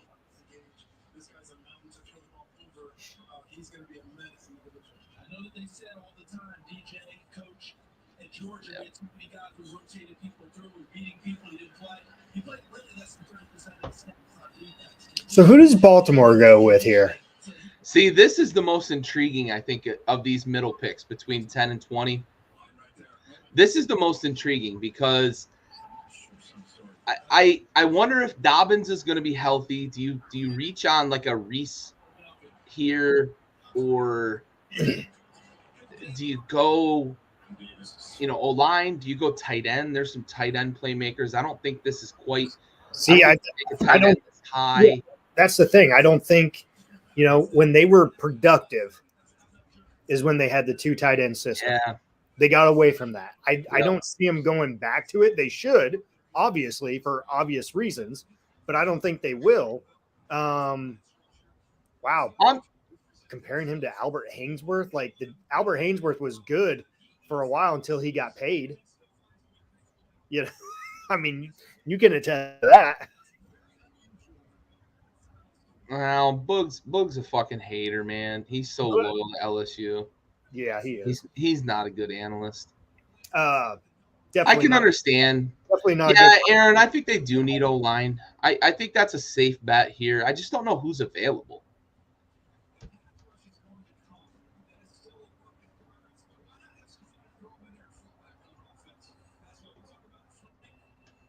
I would say O-line too. Yeah, I think I locked up here. Can you What's still that? hear me? Yeah. Oh, my video locked up. Okay, my audio is not locked up. Good. Sometimes sometimes that happens to me too, where the video freezes, but I can still hear people. Yeah, I think O-line's a good bet. I could see them going DB as well. Maybe even a Kyle Hamilton going safety, possibly. Picks in. I like it. Ooh, I like what Kuiper just brought up. Jermaine Johnson, that's your guy. You had him in the top 10 in your second pick. I could see a pass rusher here. They do need to reload. They've lost some pass rushers over the last couple of years. Judon and Smith that went to Green Bay.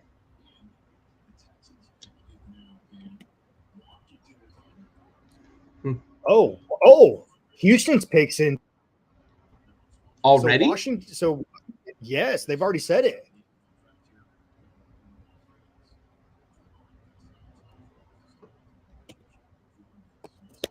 Well, that's interesting.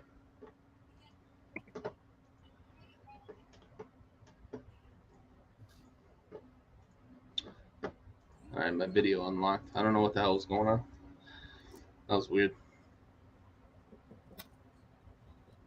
So Houston's pick's already in too? Houston's pick. That's what they said. Wow. So we're gonna get 2 quick ones back to back, huh? So you're gonna get Malik Willis at 16? Or who do you go with now? Who do you go with now that you moved down? Olave's off the board. Yeah. If they went Burks, I like Burks as a guy who can do a lot of things. Or what if Dotson's still there? But they went and signed Curtis Samuel last year as the guy.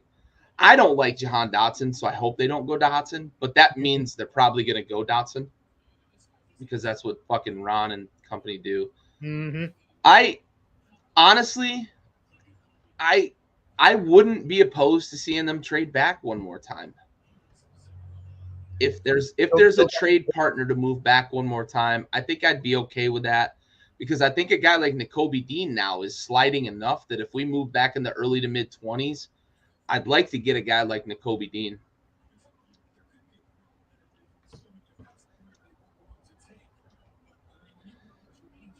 I'm just very confused.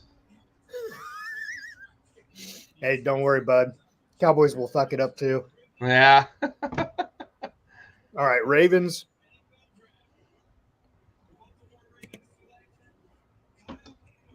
Kyle Hamilton, good pick.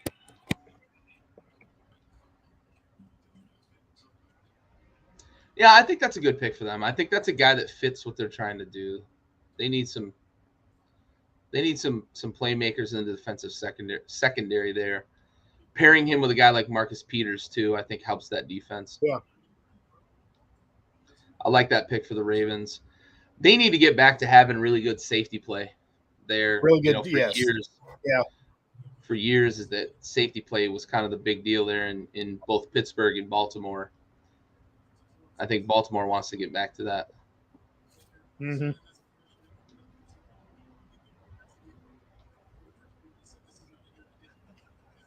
Yeah, you're not kidding. Houston's fucking pick. All in already. Yeah, buddy, I like it. It's the way it should be. Yeah, for sure. Let's get this shit moving.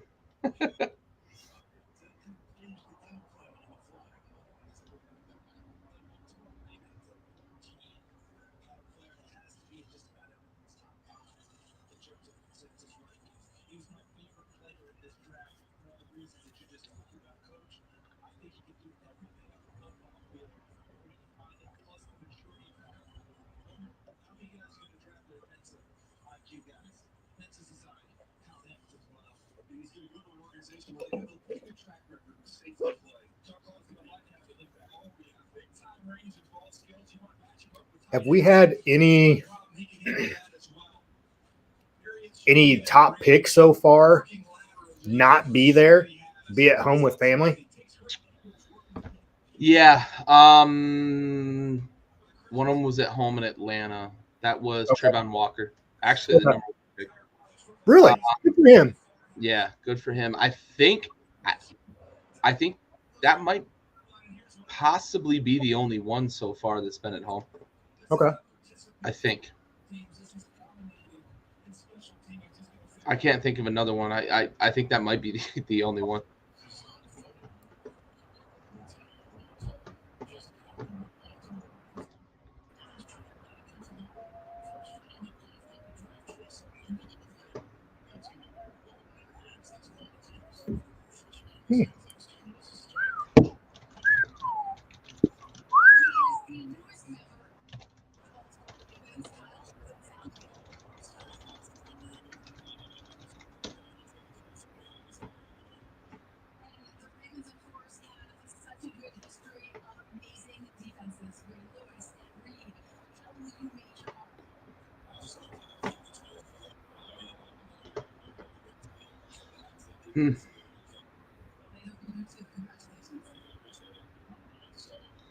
They're comparing Kyle Hamilton to Jalen Ramsey, huh?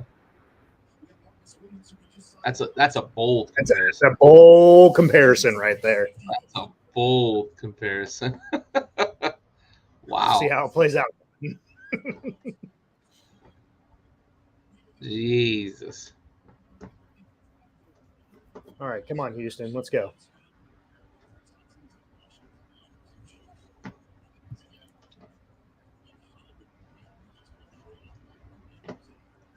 Whoa.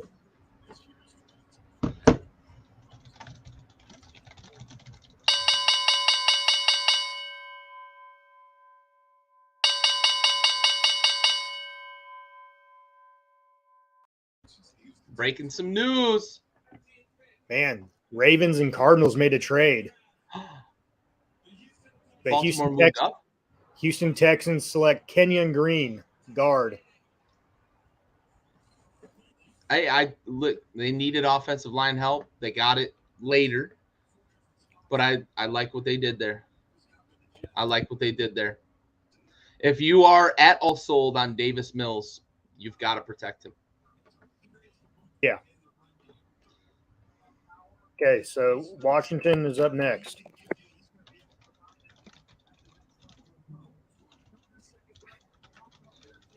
Sorry, we'll get back to the trade here. But Hollywood Brown is on the move.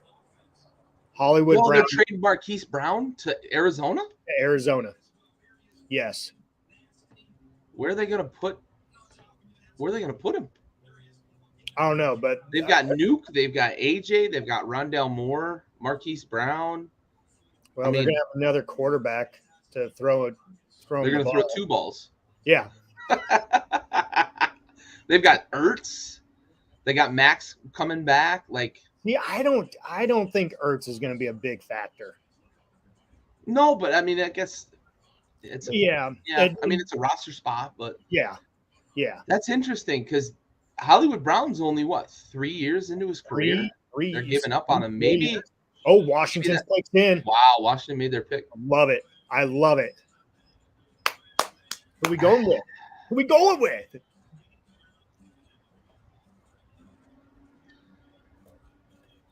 Okay, hold up. Let me ask you this. Besides Dotson, who is one pick that you do not want them to draft? Okay, before you answer that, Cardinals trade 23rd overall pick to the Ravens for the 100th overall pick and Marquise Brown. 23 and 100 for Hollywood Brown. That's a good return for them because I don't think Marquise Brown, to begin with, I didn't like him coming out of the draft. But okay. So besides Dotson, who is one player?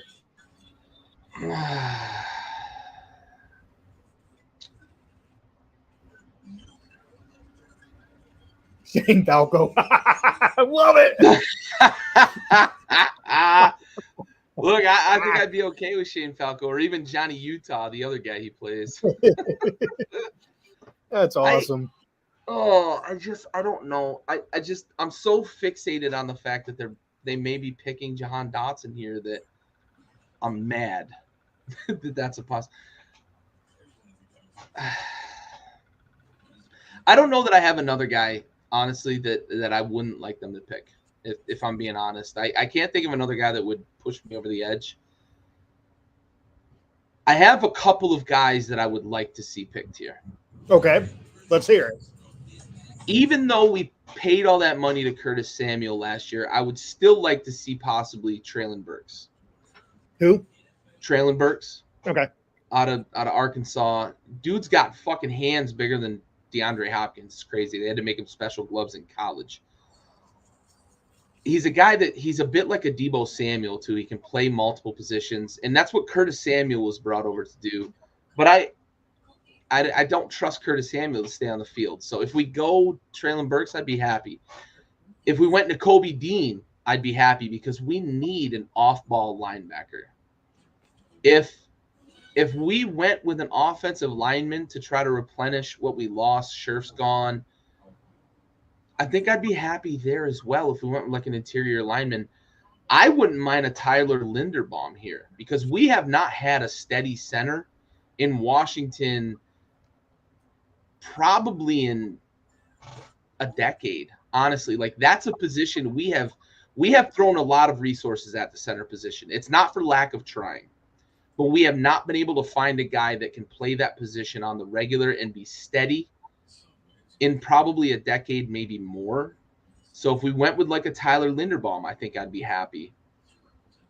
I think they want to go DB, but I don't, unless we go, and his name's elude me right now, with the safety out of Michigan, I just don't know. I don't know where we go if we're not going wide receiver. Because I think they see the writing on the wall with McLaurin that they're not gonna be willing to pay him the $25 million that other wide receivers are getting. So I think we have to replenish that. So I'm gonna lean here and I'm gonna say, Ron, please don't fuck this up and take Dotson. Let's take Traylon Burks. That's where I'm leaning. Let's take Traylon Burks here.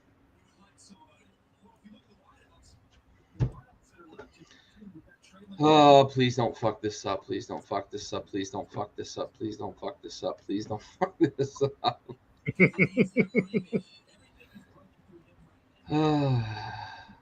Like the pick's been in for about 5 minutes, but they just refuse to let everyone know. I love it. Just love it.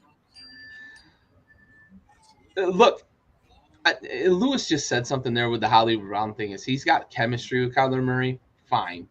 He has not been a good NFL player though. Yeah. I don't like the move for Arizona. I love the move for Baltimore.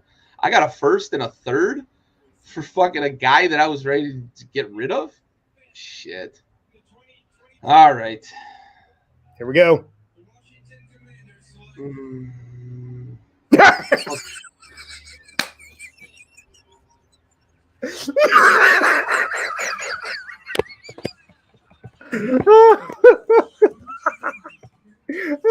The most Ron thing to do. Oh.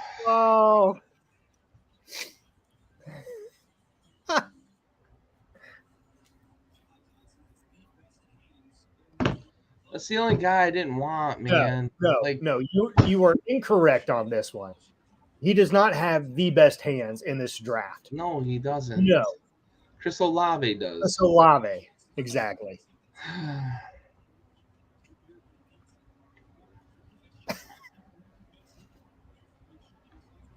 Well,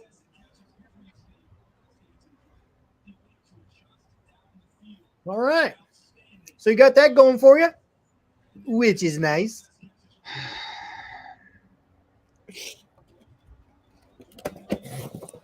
I hope that they figure out how to use this guy. Like, I have to get positive now about it, right? Because it's reality.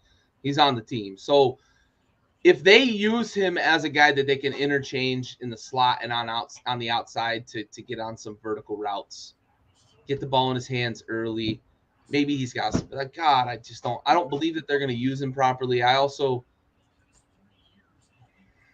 that's a disappointing pick. That's a disappointing pick. Oh, over there in Nazareth, PA. I know exactly where that's at. That is a disappointing pick. Oh, Chargers pick is in. I like it. Good. Let's get to it. Now, why can't they do this for everyone that says pick is in?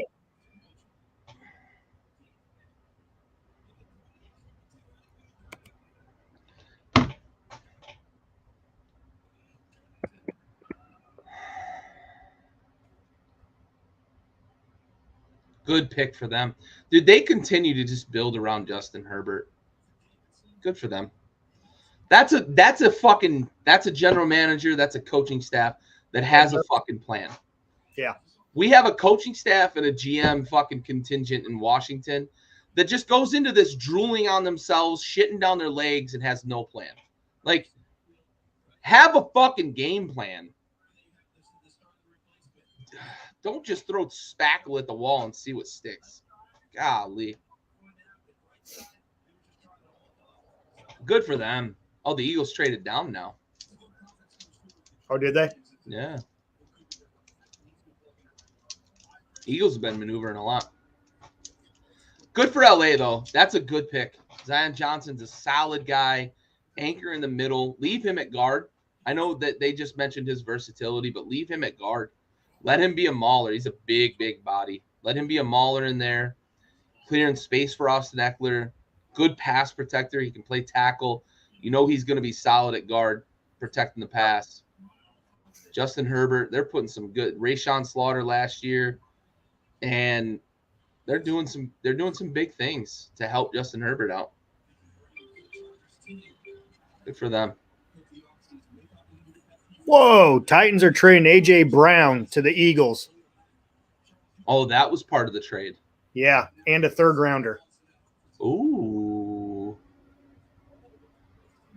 That's interesting.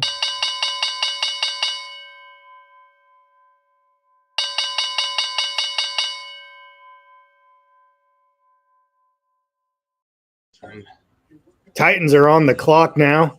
Titans trading A.J. Brown to the Eagles for the 18th pick and a third round pick. Wow. I mean, it's a guy they weren't planning on signing. Do we see Debo get traded today too? Okay, so do they go Burks here? It's possible. Burks is kind of a AJ Brown comparison. AJ Brown, Debo, that kind of comparison. They've made that comparison. So maybe they look to reload with a young guy and they wait for the wide receiver market to kind of settle the fuck down. Wow. So the Eagles fucking receive AJ Brown. Huh. Now I got to root against that guy.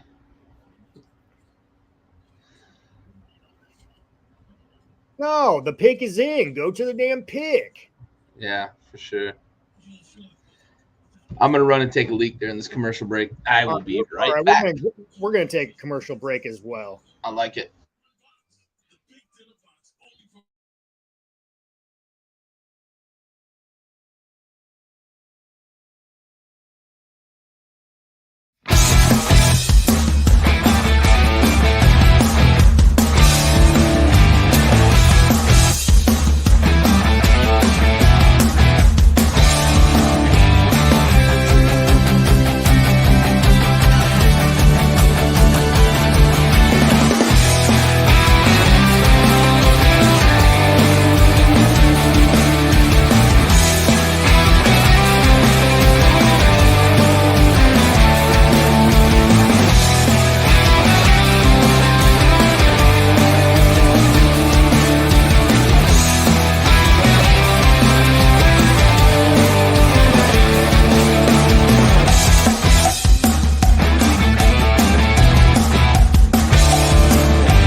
Dude, I could fucking cry over that Dotson pick, man.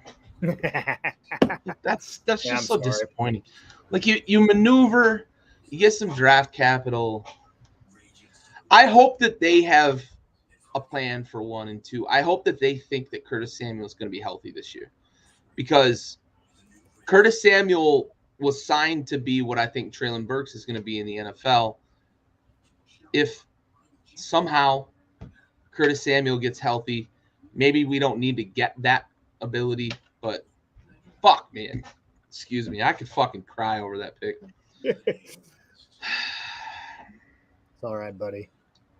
It's all right. Yeah, I'll get over it eventually. No, you won't. We'll hear about all this next year. Yeah. And the next year after that. Yep. That's a good bet.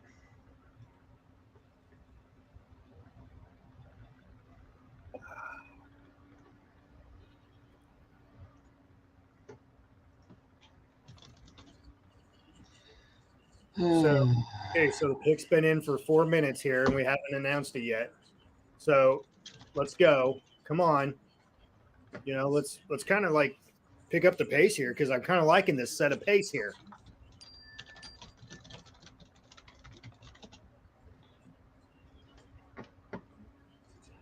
What do you got going over there? You got pick insiders over there? A little bit, yes. A little bit? Nice. A little bit, yeah. I mean, you got the news feed? I can't really tell you right now, because I mean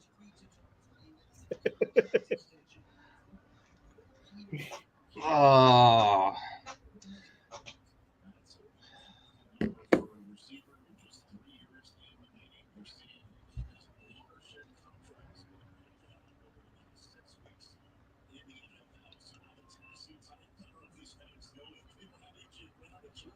I think here we go. I think Louis Riddick gave it away. They're going Treylon Burks. I think Louis Riddick just gave it away. They're getting too obvious with their researchers. Yeah.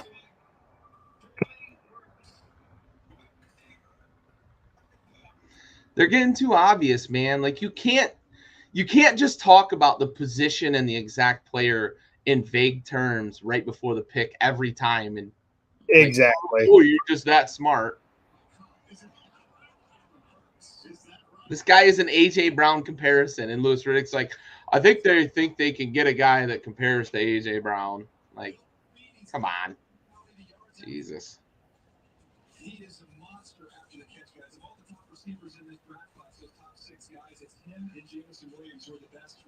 I like this guy, though. I think that's a real good pick for the Titans. Yeah. He's a guy that can do a lot of things for you.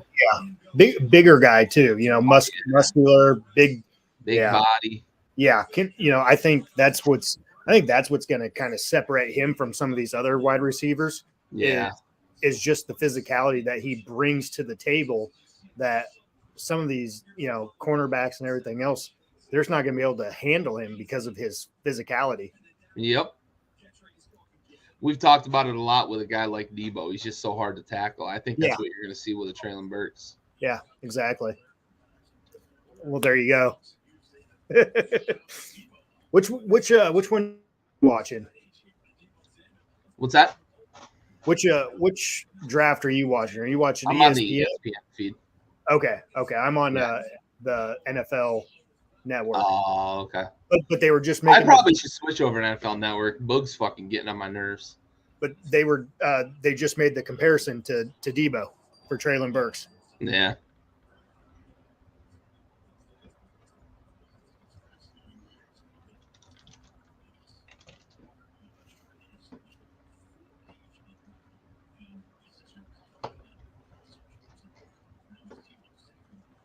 Malik Willis. Wow. Yeah. About to see the Steelers get their quarterback and not have to move up. Or does New Orleans take a quarterback? Here's my theory on this, okay? I think Pitt will go with the homegrown guy Pickett? And go with Pickett. I don't think they'll go Willis. That'd be interesting. So then I don't know where Willis would go. Yeah. After that. Yeah, because I think at that point, I really think if he does Detroit get him at number 2 in the second, or no, they traded 34. No, they traded. That's right, they traded 34. They traded with Minnesota. Yep. Who's left that might? I mean, you see in New Orleans. Okay, come on, let's go. No. I if Willis doesn't go to Pittsburgh at 20, boy, oh boy, we're going to see him possibly on the board to the middle of the second round. Are you talking Malik Willis? Yeah.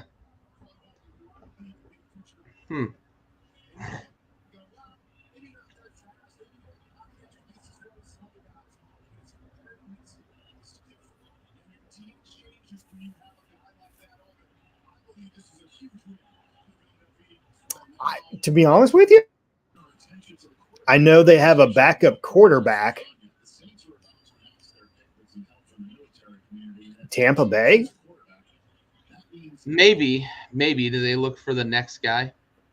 Yeah. Because I don't know that they like Kyle Trask as much as they might have let on last year. So maybe, possibly. I think if he doesn't go here, we're either going to see a team come up in the mid-20s or he's going to be on the board late, much, much later than expected. Because Minnesota's not going to draft him. Maybe Carolina at 38. Miami? I think they're sold on Tua. I think they are. Fuck. I think they are. Cubbies lost. Ah, damn. Sucks. Yeah, it's going to be tough to figure out where Malik Willis lands if he doesn't 20. Or it could go to Tennessee. If you're not fully Tannehill. Yeah. Yeah, could be. Because I mean, let's be honest, Tannehill is a middle of the road quarterback.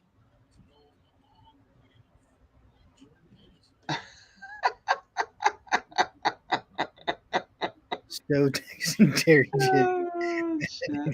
from the Ozarks.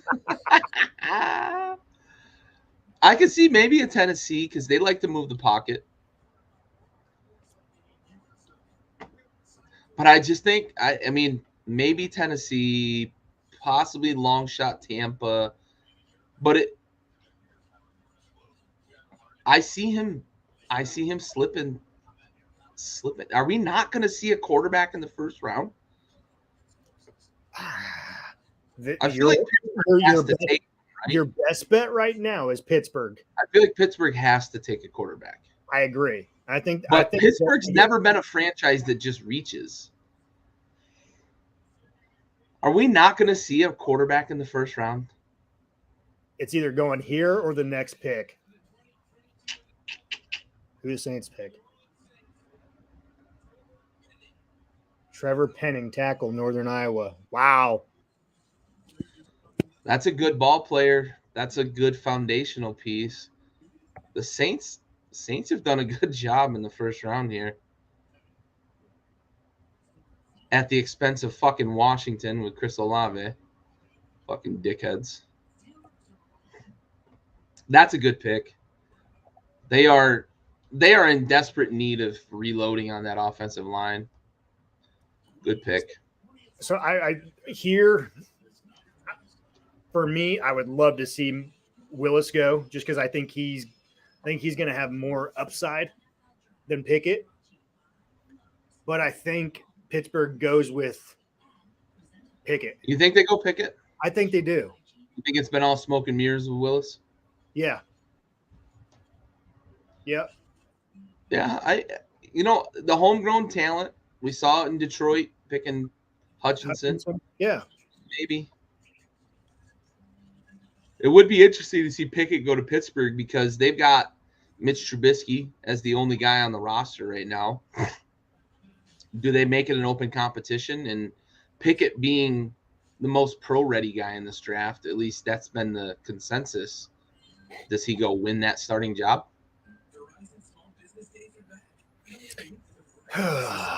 Time will tell here. Time will tell.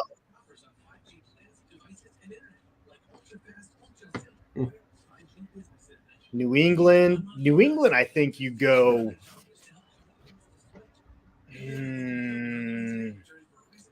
offensive line or you go defense?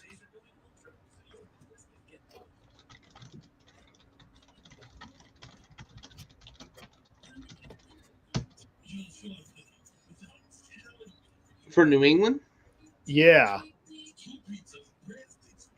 Ooh. Pick is in. And they are staying put, at least. I think if you're New England, I think you still build around Mac. I could see offensive line. I think that's a good place. Yeah. I don't know who's left. Let's see. Who's left on the big board for offensive lineman? I'm not real sure who's left.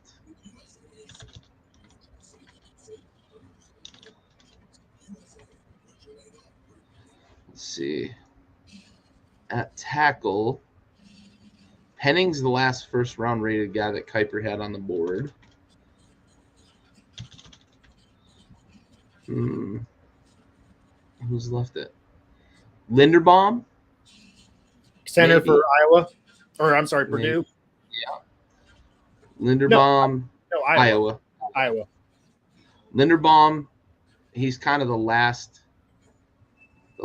big O lineman on Kuiper's big board for the first round, but let's see. Let me look at his positional rankings. Lucas Petit. No, I see Penning's really the last first round tackle. Maybe a Dylan Parham. He's kind of a borderline first round pick. Be a little early. I think Linderbaum is a possibility. I don't know what their center position is like. with the Patriots, but if they need a center, Linderbaum would be a guy. Yeah. That would be a And guy who's for Green oh no, Bay, they've got David Andrews. They're pretty set. I'm not sure. I think offensive line would be a good way to go, but maybe with what's left, maybe they do go defense. yeah. Oh, I still have not recovered from pick number 16. I have not. That's isn't that just the most Ron fucking Rivera thing to do though? Like, yeah, Aaron, maybe one of the tackles if you see him as a guy who can move inside to guard for sure, and then maybe you take him at this level if you think he can be a high performing guard. Guard's a tough one to take in the first round because there's so many guys that can just slot in. Slide over. Yeah, so, is that an advantage in the first round? Possibly, but also you might see that as later in the draft, I can take one of these offensive tackles that doesn't have good feet and move them into guard. So we can see that. I also think that there's the possibility that New England takes an offensive playmaker to give Mac another weapon. I don't think they feel real good about all the free agents they signed last year. Yeah. They took a big swing, and I don't know that they feel really good about it. So maybe they go and try to get a guy. Bill doesn't have a real good track record with first-round picks on the offensive side of the ball, though. Oh, excuse me. Let's go, Goodell. Pick's been in for 4 fucking minutes. Oh let's get this fucking show on the road. Oh, shit. They're just making sure they can get that hour and a half or 3.5 hours of commercial time. Fuck. Fucking dickheads. Oh, they're definitely going quarterback. Because everybody's been talking quarterback now. So they got their insider info.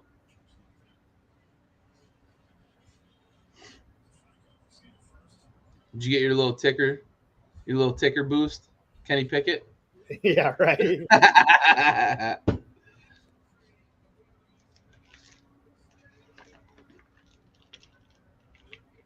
The Immaculate Reception.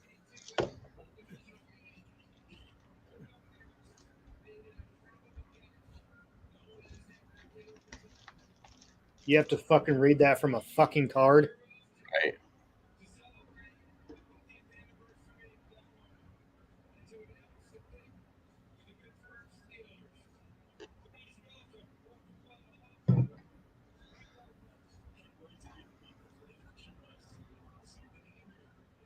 Matt Ariza.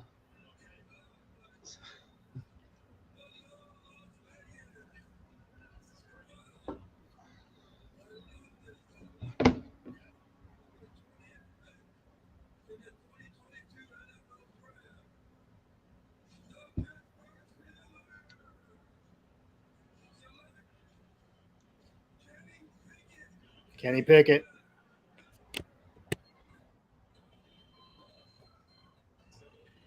That's a very interesting turn of events.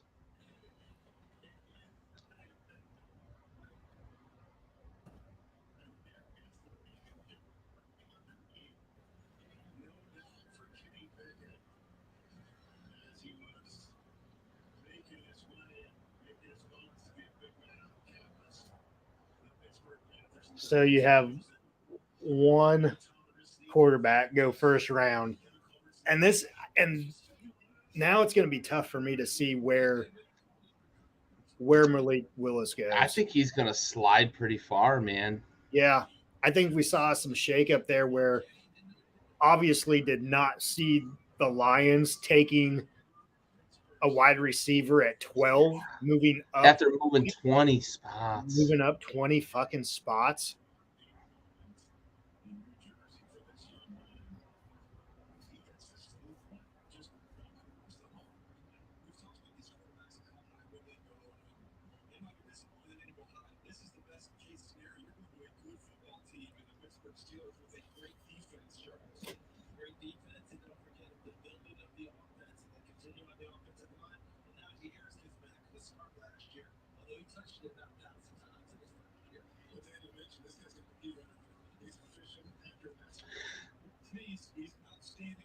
Did the Steelers just go with the safe pick?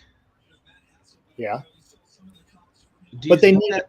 but to be honest with you, they needed a quarterback. I mean, you had Mitchell Trubisky, which here's my thing with Trubisky. Okay, the whole regime in Chicago, like the dude got Yeah, fucked. The dude he got never had a chance.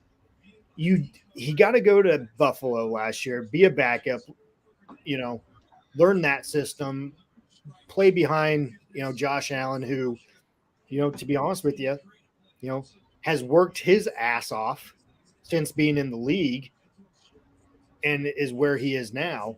So yeah, on this one, I think it's going to be a quarterback battle between the two. Yeah. And I wouldn't be surprised if Trubisky started first half of the season. But they did need another quarterback. Yeah, I'm curious. I wonder if they took that pick thinking he was going to start this year. I think maybe they took that pick thinking that they were getting a guy who's ready to go now. And Aaron, you're right. You did predict that. I kind of thought it was off the wall a little bit at the time, but good prediction. Ooh. Chiefs are in.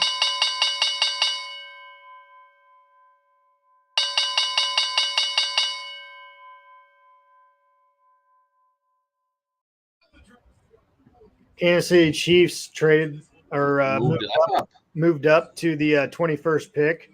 So I'm curious to see what they gave to New England here. And what'd they come up for? Yeah. Offensive line? Maybe. I know the prevailing thought ahead of time was that they were going to try to get Jamison Williams to replace that Tyreek Hill speed. But well, you got to move up 20 spots in that one. Mm-hmm.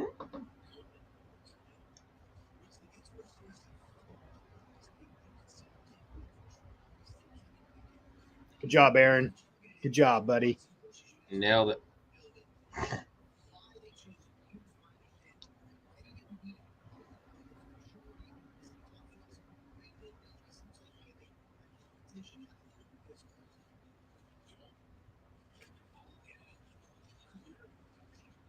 Mm-hmm.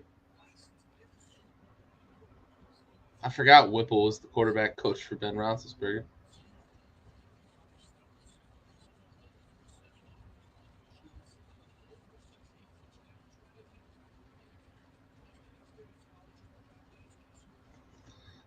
Interesting.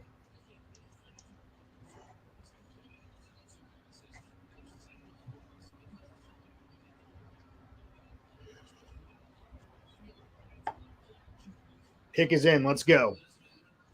Right. Let's fucking make this pick.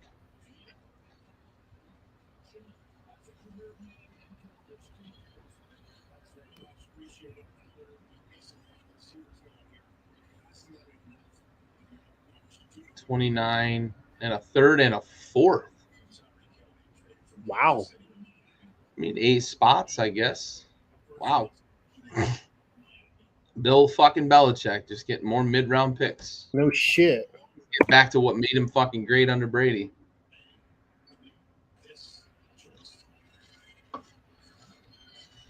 Yo, the Kansas City won that deal if they threw in Mahomes' girl.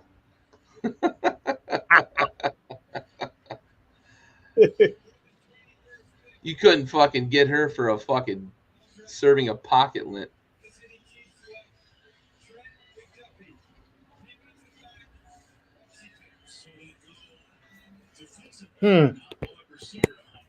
That's an interesting pick. Yeah, it is. There are some people that are really high on Trent McDuffie too. Yeah. So, okay. Does Green Bay go wide receiver now that they lost Devontae? There was some talk that they were trying to get Darren Waller. Oh, really? Yeah, but I don't know. You know, I don't know that that's necessarily going to happen. So, you know, maybe they go wide receiver here. I wouldn't be surprised if Green Bay traded down. Will that sit well with Aaron? Yeah, that's the curious thing, and I think it's going to depend on what they do with those picks if they do trade down.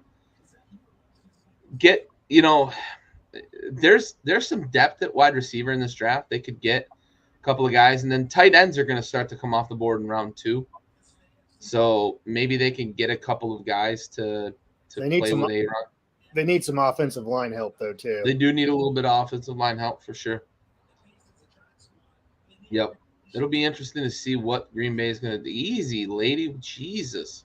He's going to wing that baby around? Uh-huh. Jeez. All right. Refill. Holy cow. Yeah, buddy. That's an interesting pick for yeah. They got Jones, they got Rodgers. They need another Aaron. Maybe they'll draft Aaron Outhouse.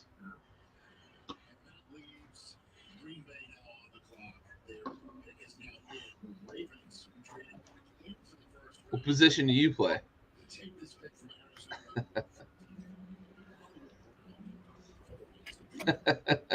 Green Bay's pick is in. Wow, they stayed put. I'm surprised. I thought there was potential they would trade back. I wonder what they're going to take here. Do they try to replace Ryan Lindsley and go Linderbaum? Do they get a wide receiver? I think they go. I think they either go wide receiver or they go offensive line. Aaron says he plays a little bit of everything. The Swiss Army knife. That's why they're going to pick you. Yeah, that'll make the Aaron trifecta complete. Who are they going to go with at wide receiver?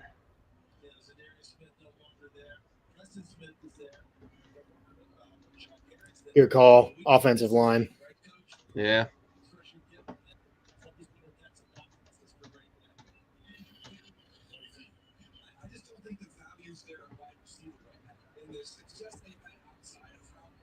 In exchange for 22 first and second round picks. Yeah, so go wide receiver or go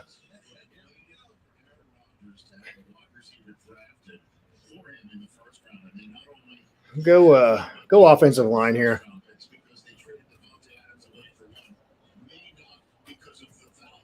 Dallas has back-to-back picks, or is that Baltimore? That's Baltimore. That's Baltimore.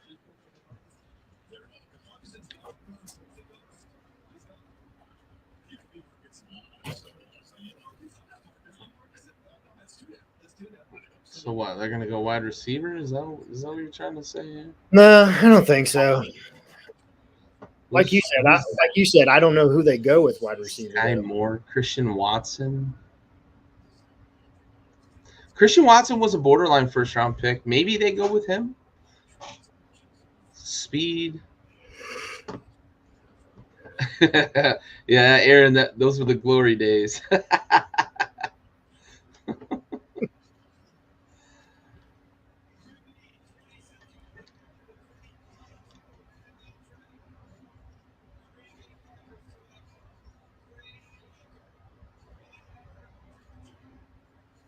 Okay.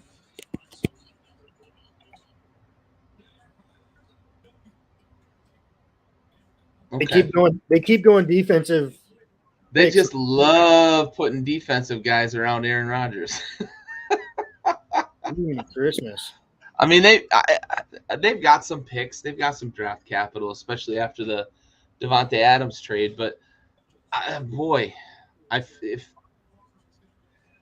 like Aaron's got to be sitting there like, are we gonna take anybody on the offensive side of the ball? For fuck's sake. And I know they've got 28, so maybe that's where you get a guy like a Christian Watson, maybe. You know, if you're going to take him, you take him with your second pick, not your first pick. Yeah. This guy's pretty good. Quay Walker is good. You know, I'll give him credit for that. This guy is a solid off-ball linebacker, but I was going to say, I think Nakobe Dean's the guy, but I think Quay Walker's fine.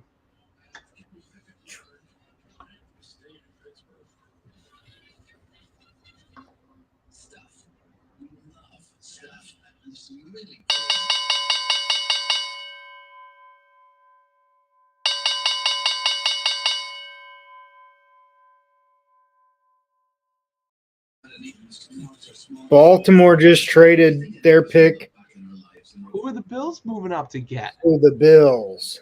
Who are the Bills moving up to get? It was weird because it first had okay. It first had Minnesota up there, and it was like, and then it went to the Bills here. So Must have been some jostling for position. Who are the Bills gonna get?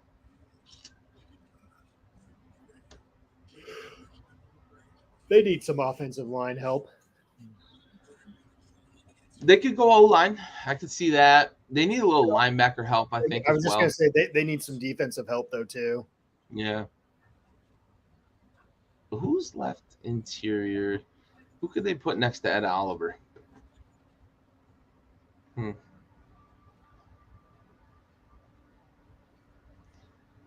Devontae Wyatt? Maybe a Devontae Wyatt. Jordan Davis is off the board, but Wyatt's still there from Georgia. They could go with him, put him in there with Ed Oliver. Interesting. I'm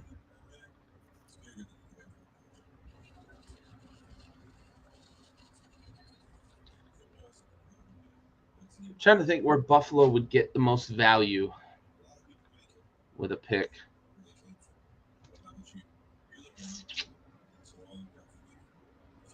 I'm gonna go on the interior defensive line. I'm gonna go Devontae Wyatt.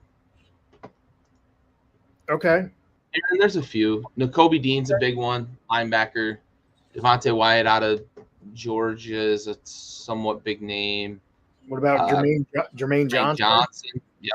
Jermaine Johnson, Karlaftis. I'm with you on the defensive line and edge rushers here. Just because of the conference that you're in and who you're like you're doing Mahomes and Herbert and Mac Jones and Burrow.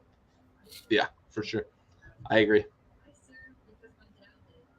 Maybe a guy like Johnson. I'm gonna go Devontae Wyatt though. That's my pick. Also, Aaron, you're the Kobe Dean, but also Devin Lloyd, who was the #1 inside linebacker on Mel's big board, still hasn't been picked. Ojabo out of Michigan, outside linebacker, off-ball guy. Was he a linebacker or is he a safety? Ojabo? You said he's the linebacker. Daxton Hill is the safety. Okay. That's the name I couldn't come up with earlier. Okay. Pick is in. Yeah, there's several good names on the defensive side of the ball that I think could still make an impact for sure. Okay, so real quick here, while we're on, before the Buffalo gets their pick in, an NIL first. Okay. We love this. NIL agent says Miami guard, this for basketball, Isaiah Wong will enter the transfer portal if the NIL compensation isn't increased. Wow. Get the fuck out of here, bro. See ya. That's where we're headed, man. We're headed. So the Bills are picking 23rd overall. Yeah, Aaron's got a good point. Maybe running back. Did they go Reese here? They could use a little running game boost. I still think we're going to go defensive line. I think Devontae Wyatt. I think that's where we're going to see Buffalo go.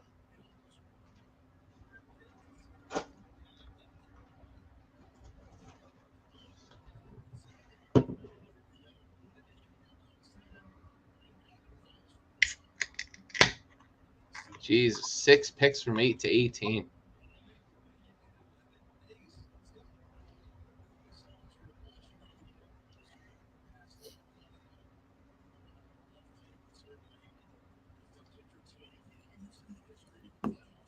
Yeah.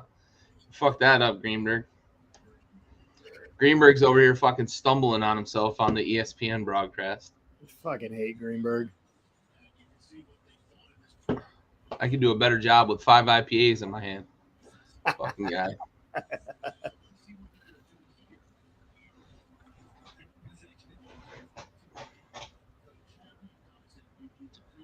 Well, let's go. The pick's been in.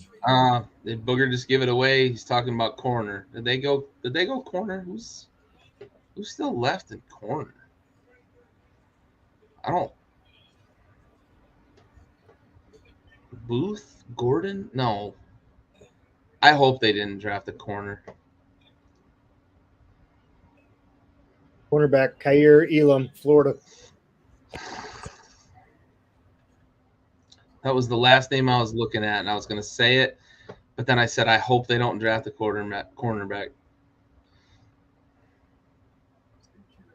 All right, Dallas. Let's see what you got here. I'm going to go visit the Cowboys draft pick in the toilet. I'll be right back. Touche. I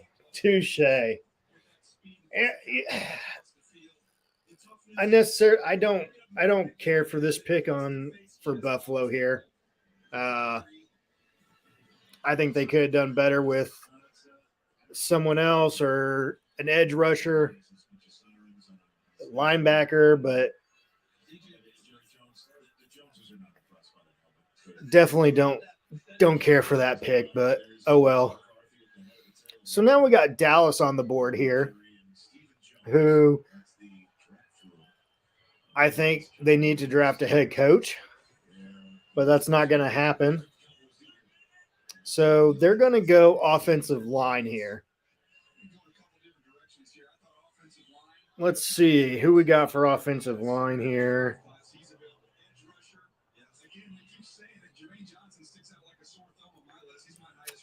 They either go Tyler Smith or they go Lindenbaum, center. So,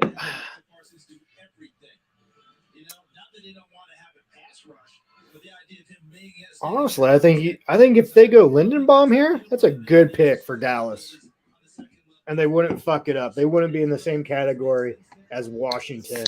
Who? Dallas? Oh, sorry. Why I came back at the right time. It was weird. No, I was saying if Dallas drafts Lindenbaum here, get that old line back up. Yeah, then I don't think that they are in the same conversation as Washington. No, nobody fucks up a draft like Washington. Nobody fucks up a draft like Washington. Oh. Jerry.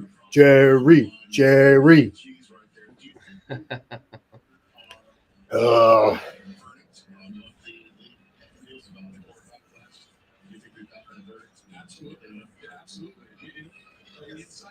When I said that the Pittsburgh Steelers would have their choice of these quarterbacks at 20, that's what happened. I still think we're going to get one more. I really do. We're going to get one more before we get out of the first round.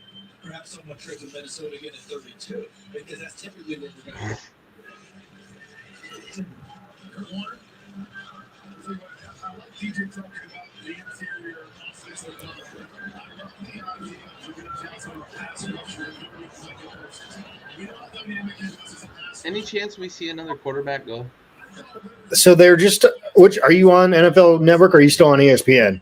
You know what? I'm gonna switch to NFL Network. They were just talking about that here on the NFL Network, and they were saying that they still think that we'll see another quarterback drafted in the first round, and it'll probably be that 31, 32 pick. Someone's going to trade. Yeah, that's where we saw Baltimore come up and get Lamar Jackson. At that point, you can get that pick for not a huge return. Yeah. Maybe we still see Detroit kind of swoop in somewhere with a couple of picks. Hey, where are they at in the second round? 46. I think that's their only pick in the second, but you could probably piece together like 46 and maybe like a fifth. Yeah. Year and maybe like a third. Maybe a third next year or something. Yeah. something along those lines. The Yeah, pick's it'd be in. interesting to see. Pick is in. Like you saw him on the phone and laughing and like cheering. So we know the pick's in. Let's go. Where?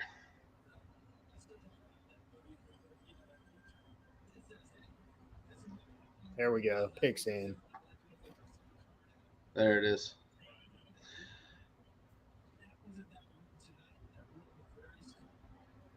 You think they go Linderbaum? It'd be nice.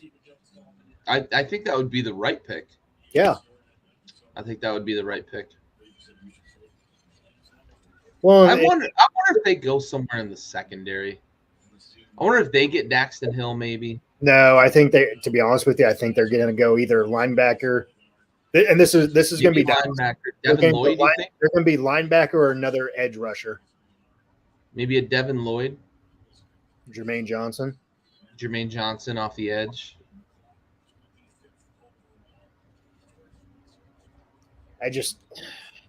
They're just talking about it where that draft Johnson, there's Karlaftis with Manziel and how wrestling the card out of his hand. Yeah, and they got Zach Martin instead. Mm-hmm. How'd that fucking pan out for you? It worked out pretty good. Yeah. Worked out pretty good.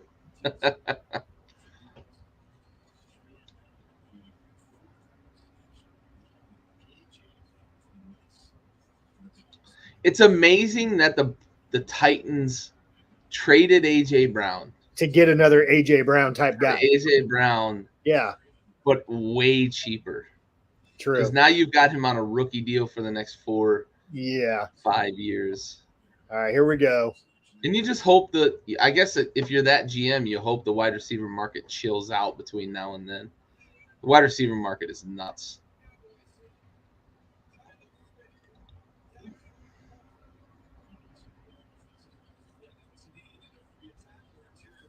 They went offensive line. Get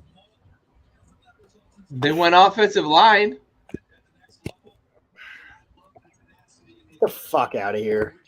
They went offensive line. They're still in the same fucking category as Washington. That's not a good pick. No, it's not. That's not a good pick. That's not a good pick. I should be happier as a Washington fan, but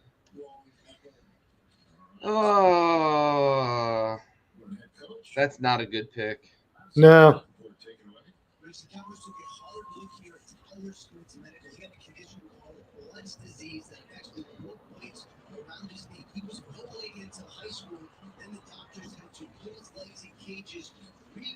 His legs and let them heal properly. Teams took a hard look at this. They deemed him fine, no issues going forward.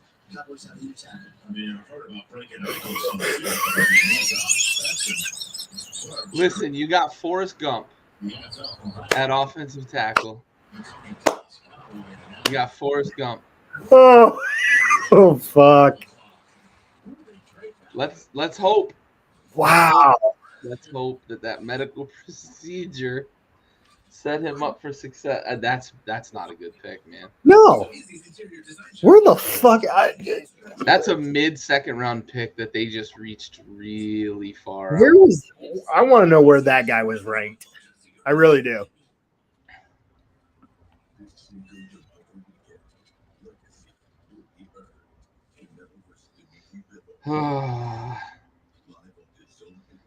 They went offensive line. Night, Aaron. Appreciate you joining us, bud. Appreciate it. Yeah, buddy. We really appreciate it, man.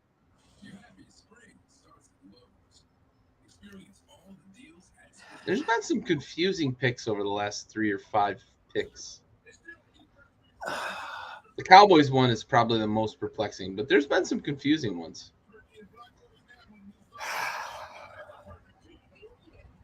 I'd say the Lions jumping up 20. That started kind of the madness.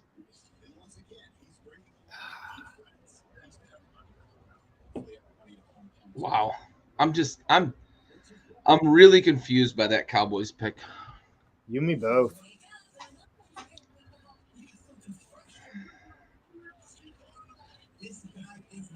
I know, like, They went offensive line, right? So you have to kind of like. They were in the right mindset, just not the right person. You have to commend them. Like, it's like when you get a tie for the 15th straight Christmas. Yeah. Like, I appreciate the thought. Yeah. But the execution was terrible. Yes. I really needed socks this year. Man, with Tyler Linderbaum still on the board too. I know. And it's not like you guys are. And that's the thing, like those guys, like you can move them. Yeah. Oh. So I want to be happier about that pick. So like you said, you basically have like a Forrest Gump. Yeah, that leg problem. Wow. Never heard of that. I never heard of that until tonight's draft. Yeah. Thank you, Ian Rappaport. That's the first. Bunch's disease. All right. Well, I told one of my coworkers today. I did get one pick right. He's a big Pittsburgh Steelers fan, and I told him that they were going to get Kenny Pickett. So I got that right, and I got another coworker. It's a huge Cowboys fan. He was looking forward to it. I'm going to be interested to see what he has to say tomorrow when I pull up about this draft pick. Man, I'm with you on this one, bud. I'm with you. Dallas and Washington are just sitting over here in the corner, not getting any better. Not getting any better. You should be getting better with your first pick in the draft. Good. Yes, that you should. Yeah. I'm watching my Twitter feed right now, and I see a lot of people saying that like Jahan Dotson is awesome. Like, clearly you didn't watch Penn State play football. No, the guy had a couple of good games in college, but he was there for a while too. Like, I see dudes calling him a difference maker. What? And to make the remark of the best hands in the draft. Oh my God! Get the fuck. Traylon Burks is still alive, guys. Still alive. Or Chris Olave in the draft. Olave, like, there's like probably four guys I would put above Jahan Dotson for fucking hands. Like, Olave is just otherworldly. Traylon Burks literally has 3x gloves. The dude swallows the ball.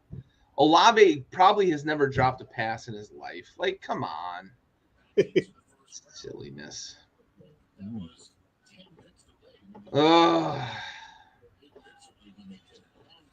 I get the optimism. And like I said earlier, like, I've got to shift gears, and now I've got to be a cheerleader for a guy I didn't want us to draft. But I still didn't want us to draft. Yeah. I don't know how you watch what Chris Olave did, especially in like the last 3 games they played, and say Jahan Dotson has the best hands in the draft.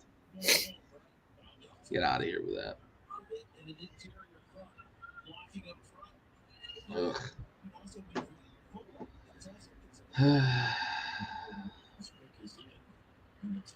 Well, let's go.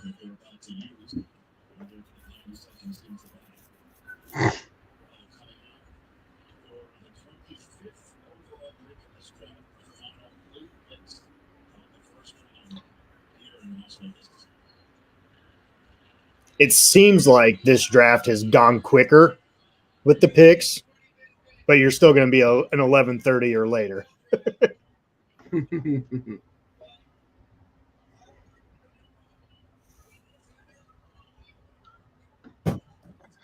Yeah, you're not kidding. Wow. What a pick by Baltimore, man. What a pick by Baltimore. Good for Baltimore. Good for Baltimore. That's a great pick, Baltimore. That's the pick Dallas should have Look made. at that. Overall, 99. Yep. That's the pick Dallas should have made. No shit. That's a 12-year general of your offensive line.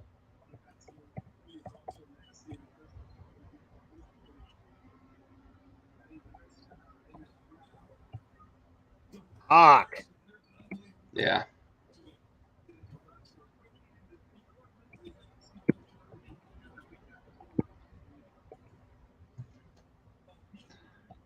That's the guy I thought Green Bay was going to replace, Corey Linsley. I think I called him Ryan Lindsley for some reason, but Corey Linsley, I thought they were going to replace him. But instead, Baltimore. Good for Lamar Jackson, man. Sure, absolutely. Absolutely. What a pick for Baltimore. This might be, honestly, I know center's not like the value pick that offensive tackle is, but this might be the best offensive lineman in this draft. Look at that motherfucker 50 yards down the field getting the fucking puppies moving. Well, and you know, any lineman drafted from Iowa produces. Oh, dude, them corn-fed motherfuckers. Jesus, Iowa's the new Nebraska, man. Yeah, the new Wisconsin, right? Yes, yeah, absolutely. Why is that the highlight they're showing from wrestling? Oh.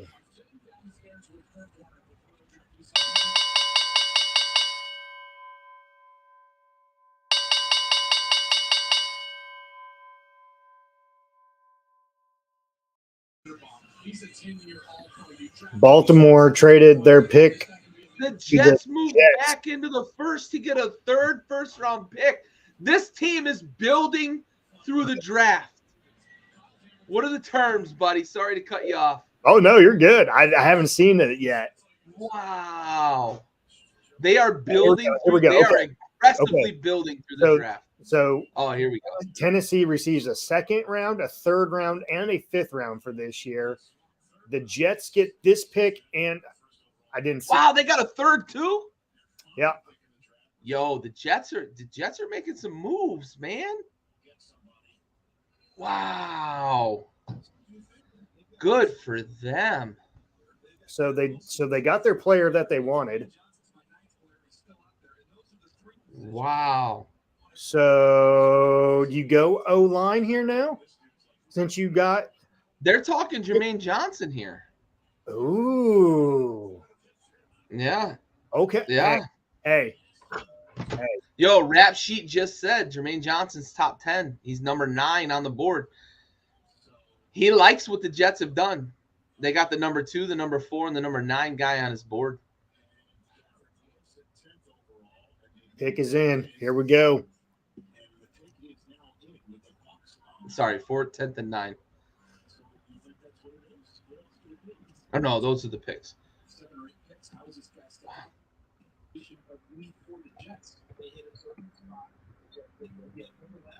It is a position of need for the Jets. Okay, so I'm just going to put Jermaine Johnson already. You got the tip, didn't you? Yeah. What news feed are you on? My own. Put ESPN up here. Hey, nothing wrong with that.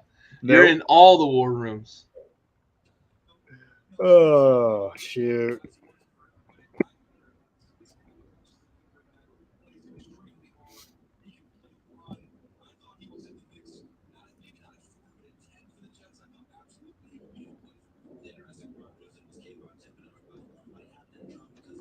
Yeah, these fucking guys, Raul. These fucking guys. Raul, how do you feel about the Cowboys pick? Stove's not happy. I'm not happy. I mean, I should be happy as a Washington fan, but I'm not happy if I'm talking about the value that the Cowboys got. That's an Al Davis move. Dude, the Jets are fucking killing this draft, I think. Jets are winning this draft right now. I think they're killing it, dude. What is going on? This is something we have not seen from the Jets since that's the Brett Favre. Good for them. Good for them. Yeah. Idiots. Yep. Mm-hmm. He's spelling out Jerry. Oh, no, he spelled out Jets. Jets. Jets. Jermaine Johnson. Dude. There we go. We still have, 6 picks left in the round, and I think the Jets won the first round. Yeah. Wow. Wow. So now you got Tampa Bay. Yeah. This is a strange one for me. I think they have to replenish a little on the offensive line. Yeah. So I think you could see an interior offensive lineman here. Maybe they should make a trade with Dallas for fucking Forrest Gump up there. Go get Forrest Gump. Fuck. They lost a couple of guys on that O-line. They lost some secondary. They could look in the secondary. I tell you what, there's more defensive guys right now out there than there are offensive. Yeah, I think you're right in terms of guys that you would think would be taken in the first round.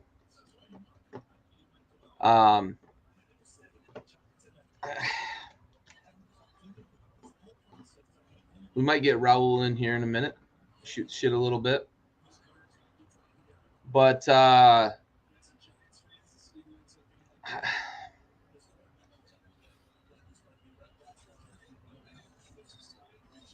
when are we going to get that team that moves up to get a quarterback? Where's that going to be? Are we 3 picks away? Is it 30, 31, 32? Is that where you see it? I think so. Okay. Yeah. I'm going to challenge you a little bit there, Nostradamus. Okay. Who's coming back into the first round to get Malik Willis? Who's the team that's moving up 30, 31, 32 to get their quarterback? Carolina or Detroit? Those 2 teams? I think so. If not, I think those 2 make sense. If it's not those 2, then my third would be Miami. But you're thinking that Miami. I think they like Tua. Sure, I do. I don't like, and I'm with you. I don't like Tua. Yeah, I know you don't. I don't think Tua is the guy, but I think that they think Tua is the guy. So I don't know that I could get behind Miami moving up, and if they do, I will tip my cap. But I like Carolina. I like Detroit possibly to be moving up to get their guy. Maybe, and we kind of saw. You asked earlier when they picked Seattle. Maybe Seattle's a possibility. We liked what they were doing. Building that foundation first. Yep. I like that. I'm tossed up. Oh, breaking news.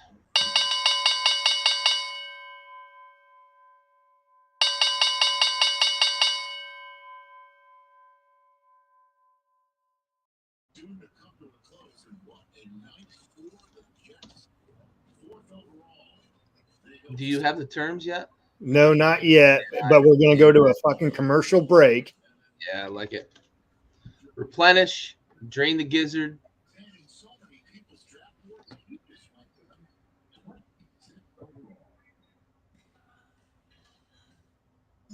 Verizon is going ultra with 5G ultra wideband in many more cities. You can have 10 times the speed at no extra And there we cost. go. Yeah. Plus, Yay. premium entertainment subscriptions You know, this is where, like, Music, gaming, and I like the 4th, 5th, 6th rounds, because even on commercial You get breaks, side by sides, or you get the banner.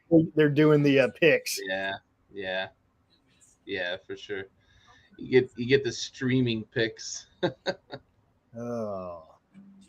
So, okay. So Jacksonville traded up. Jacksonville just moved up to 27, They got their which defense. means Tampa moved out of the first. Correct. So Tampa now has the first pick in the 2nd round. Yeah. I see that. I think you go offensive line here. You have to. You got. I think I agree with you. I just don't know who's left I know that's as the thing. first round picks. They must really like somebody. So you have Trevor Lawrence, 1st round pick. Then you had Travis Etienne, who was hurt last year. So he's going to be back. You need to protect your Do quarterback. they go with someone like a Parham, get interior offensive line, because they picked up Cam Robinson's option, so they're keeping him. So do they go interior offensive line maybe if they're looking offensive line? I think you're right. I think so. So you're looking at a guy like a Dylan Parham out of Memphis, I think is the guy that was like a borderline first round pick. Maybe you get a guy like a Dylan Parham here that they think is gonna ETN should be back this year healthy. Yep. Is he a guy that's gonna clear running lanes for an ETN, but also gives you a little bit of that interior pass blocking? If they go offensive line, I think I'm leaning Dylan Parham here. If they go offensive line, I just don't see any offensive tackles that make sense. Because I never would have guessed that Tyler Smith would have been a first round pick. So Which means Abraham Lucas is definitely not a first round pick. So they have Bernard Raymond, and then they have Abraham Lucas out of Washington State. Yeah, I just don't. I don't see it at offensive tackle. I think it's got to be an interior offensive lineman if they go line. So you go Cole Strange, Chattanooga. I'm leaning. I'm gonna stick Dylan Parham. I'm gonna stick Dylan Parham. I am. He was a guy that there was some buzz about him as a borderline first round pick. Raul. Oh, what's up? What the fuck happened with the Cowboys, buddy?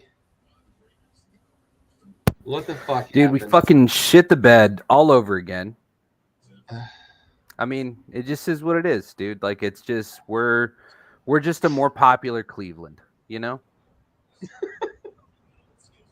I mean, you guys wanted to take Johnny Manziel, and Cleveland did take Johnny Manziel, so that makes sense.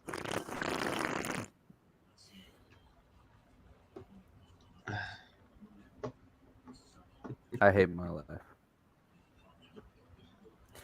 You know, I was watching Ty Schmidt on Pat McAfee, and devout Packers fan, and just his reaction when they picked Jordan Love was second to none. Yeah. It was second to none because he was impersonating somebody, and then he basically breaks character because he is just that fucking defeated. All right, Jaguars pick here. Who we got? Here we Are they go. going O-line? Backer. Man, so they've just Devin gone. Lloyd. They've gone defensive. I see it, but I don't see it though. He's a guy that was. There was a lot of talk he'd be in the teens, and I think the value that Jacksonville got here, maybe they see that as potentially a good return on that investment. They traded a couple of picks to get up. I think he's a good ball player, and I think he's a guy that helps them. I'm curious now how many offensive linemen they take on day 2 and 3. Sure. Maybe they go volume and they say we're going to throw a bunch of guys at the offensive line and see what sticks. Sure. Potentially. You've got to protect Sunshine, man. And make some holes for your running back. And ETN's coming. Yeah, absolutely. ETN's coming back. You got to.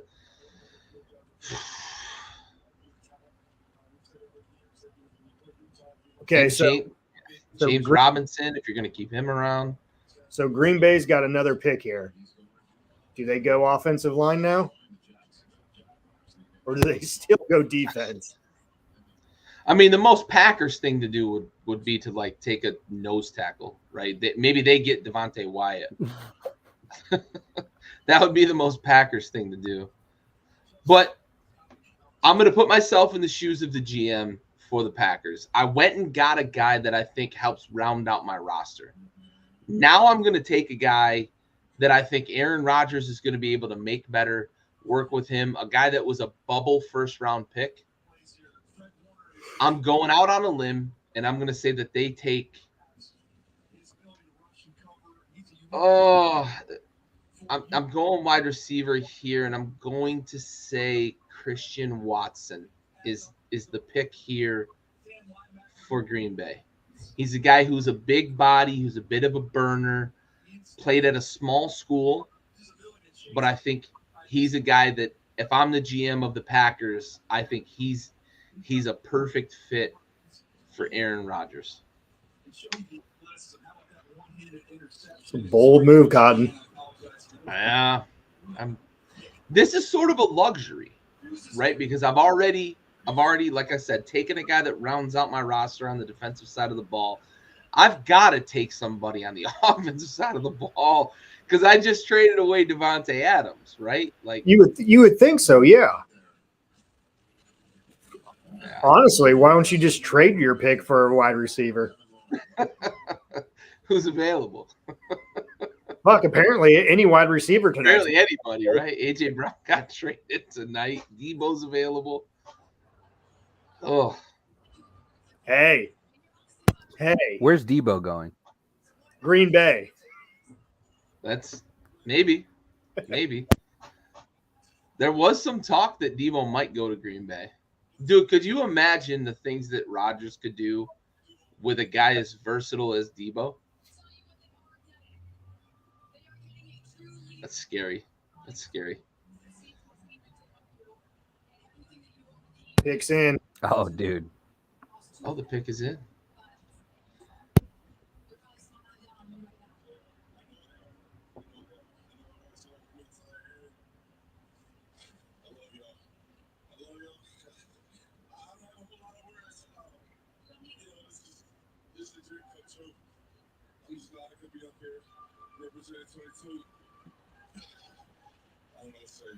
Why is she gonna poke at that?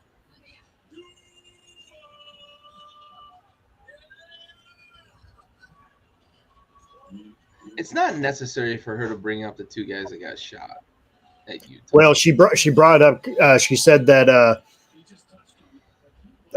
Jacksonville's getting a leader. Steve Smith Sr. did a great piece on you with your whatever that you were promoting against gun violence and everything else. And yeah, now Joe Klatt's doing a little piece on it. I don't know.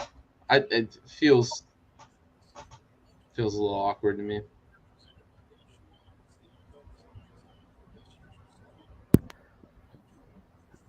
It's just so transparent. It's just like fucking keep it moving, bud. Yeah, it does feel like they're fishing a little bit. It's what ESPN does. Woke bullshit. Yeah. It's like, It's all right, what dude, we ESPN got it. does. We are the world. Fuck off. Let's just get to the point. We're here for the Yeah, fucking this draft, not your political standings or ethics. Right. This is one of the best speeches ever, though.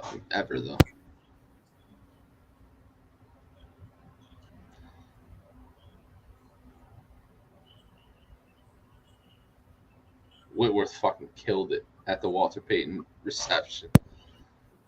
Talking about the I dude did that a he big met at wit. the Boys and Oh. Club in Cincinnati. Dude. It's too much, dude. Dude. That's unbelievable.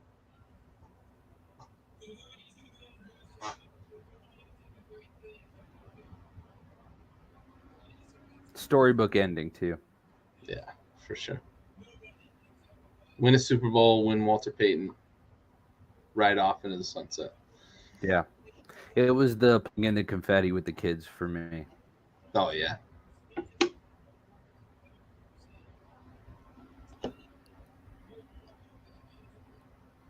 Stove, who's the pick here, man? I have no idea. On this You didn't get your tipper yet? No, not yet. Hey, I honestly Stove's got the news feed going. I still think they're going to go offensive line. You think offensive line?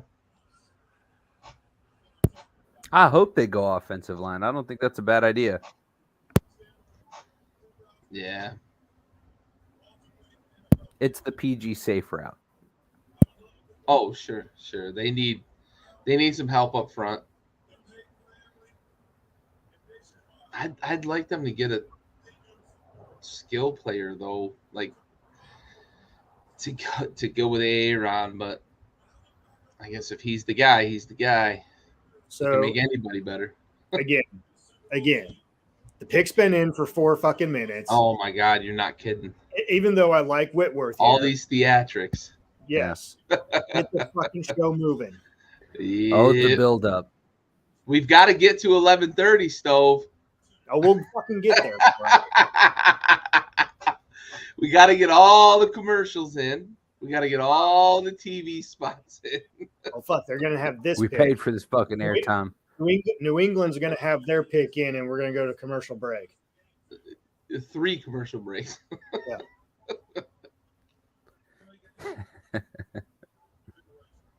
It has been nonsense at times. NFL said, we got airtime at home. We're going to use all of it. Yeah. We're not getting McDonald's. We got airtime at home. That's right. We got airtime at home, bro. Great reference. Love you, Wit. Fucking get to Jesus. Arrive at your point.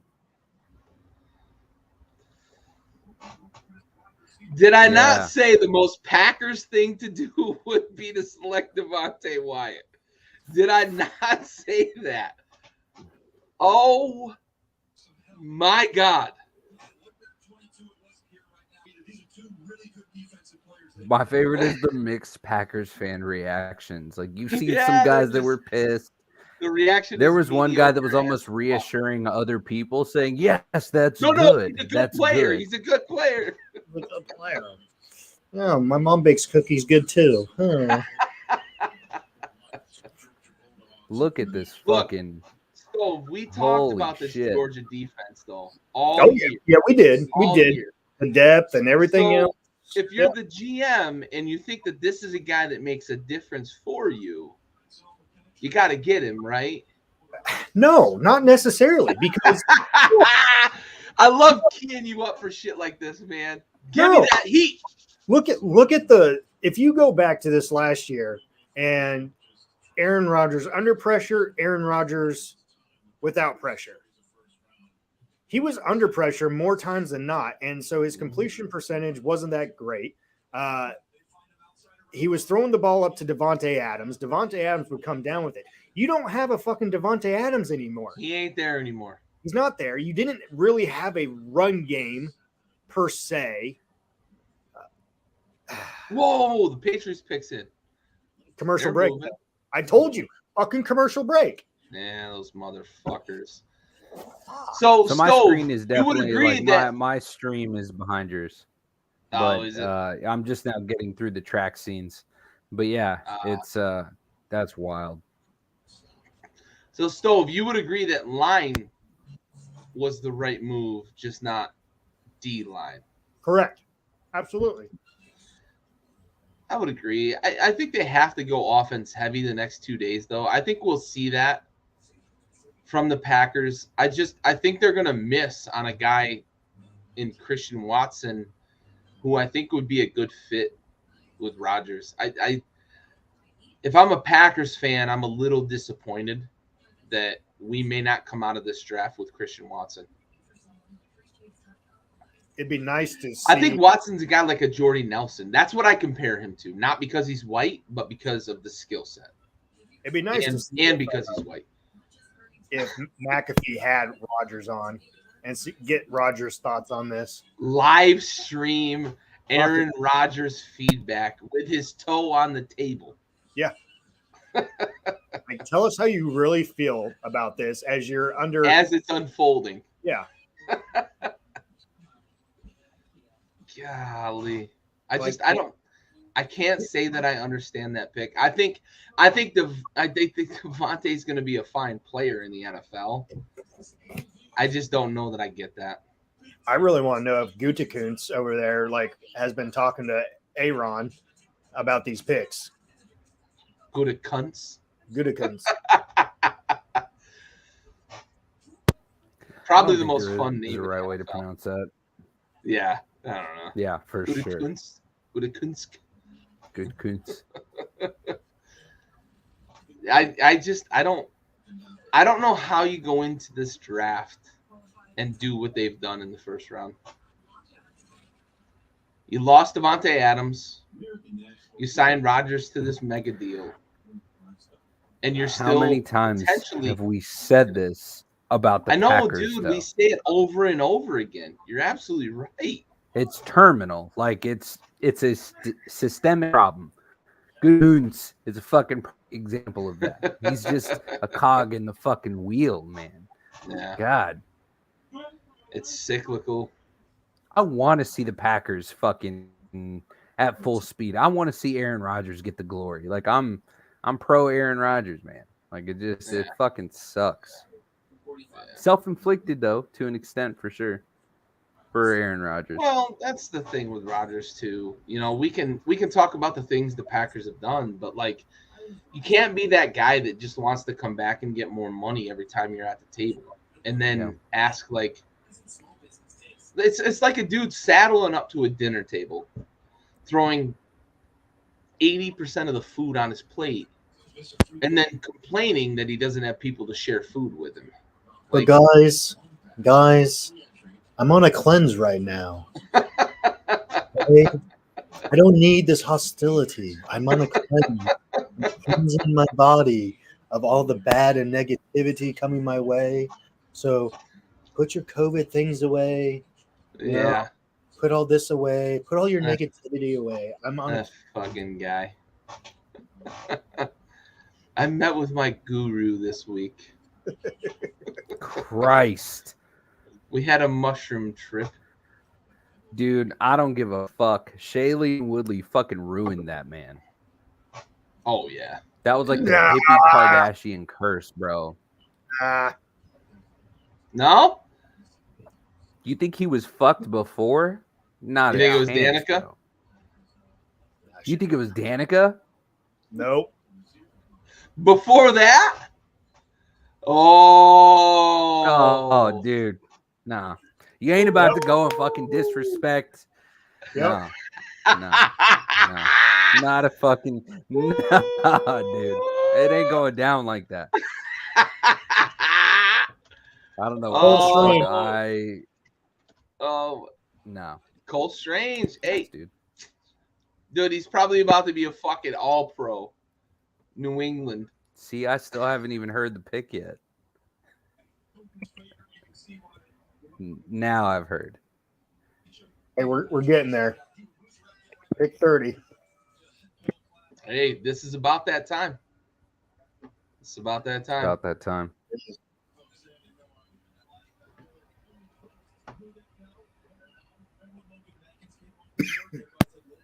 So who you blaming it on, Stove? You blaming it on Olivia Munn?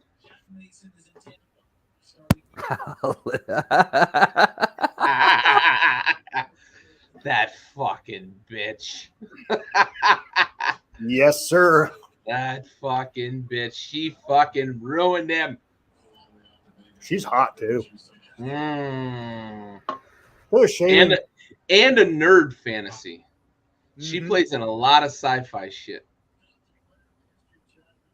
Yep, she's freaky like Man. that. Yeah. Oh, pick is in. I love it. Pick is in. Thank Yo, you. let's fucking roll. See, they knew what they want. They went and got it. So we're looking at 31-32. Yep. Who's coming up? Who's coming up to get Malik?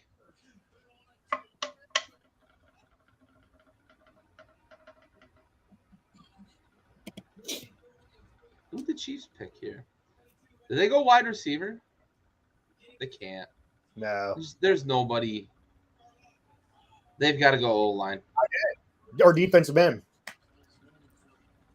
Look, I Well- like Karlaftis. I like the comparison. It's a lazy comparison because they both played at Purdue, but I like the comparison to Ryan Kerrigan.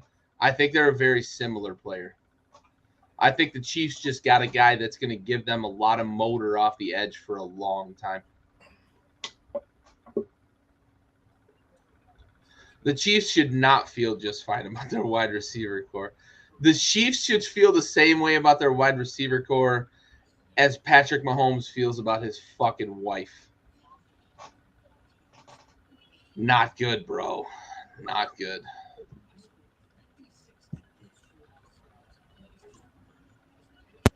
That wide receiver core is not good. Well, the good news is that this guy was a water polo player. He's got that endurance. I mean, just like the shit that they add in here. It's crazy, isn't it? The nuggets It's that they fucking unnecessary, dude. Like, give me combine stats. Give me, some notables there. Like, he ranked among the 10% in this category. Like, Yeah. fuck. Give me some Not like he tangible. likes to take long walks on the beach in the sunset. But that's what he likes. Yeah. Yeah. He enjoys watering his hydrangeas and getting cuckolded. Hydrangeas.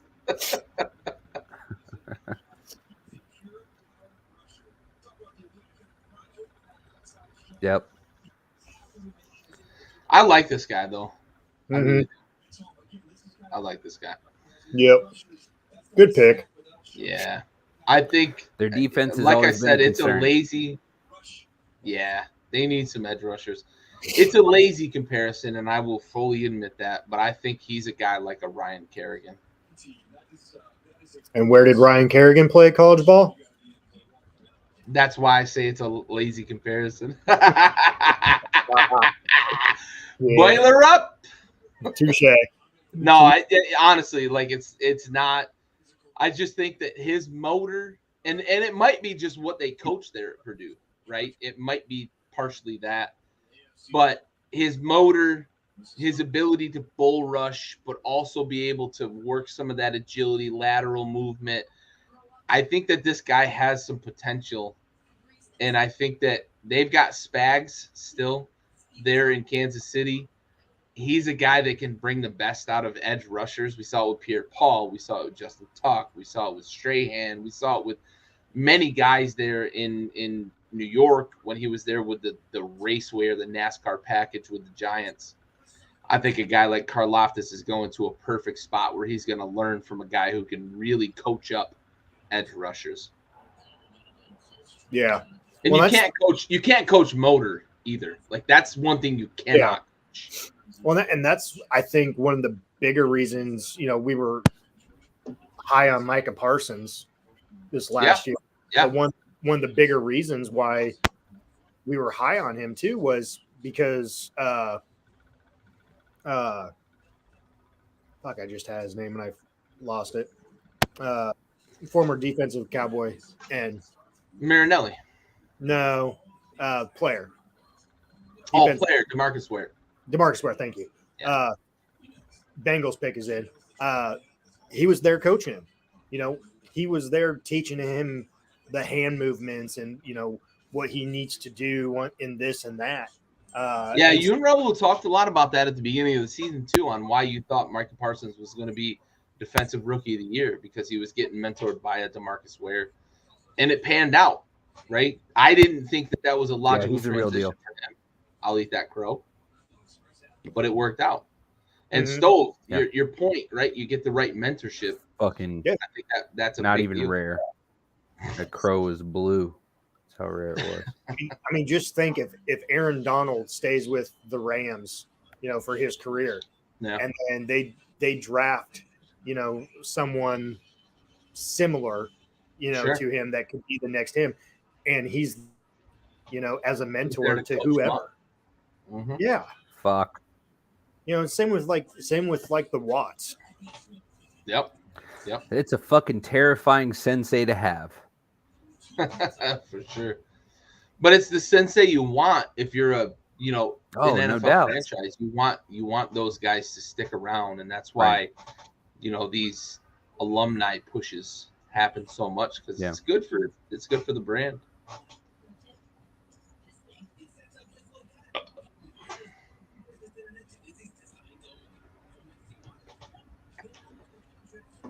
Where do the Bengals go here? I think they have to go defense. I think they go defense as well. I think they solidified their offensive line for the most part in free agency. Yeah. So you go defense here. And where do you think they go? Do they go DB or do they go linebacker? Because I think they're okay on the defensive line. I think you go linebacker. I'm with you, and I'm going to throw a name out here who I think would be a good pick for them. Who's a guy that I wanted Washington to pick, and I've been preaching him throughout this first round. I think a good pick for them would be Nakobe Dean, a guy that can cover sideline to sideline, who's very prolific in a really good defense. I think he's a guy that can give you what the Bengals need on the defensive side of the ball. Yeah. I'm going to go Nakobe Dean. Okay. I like that pick. He is all over the fucking field.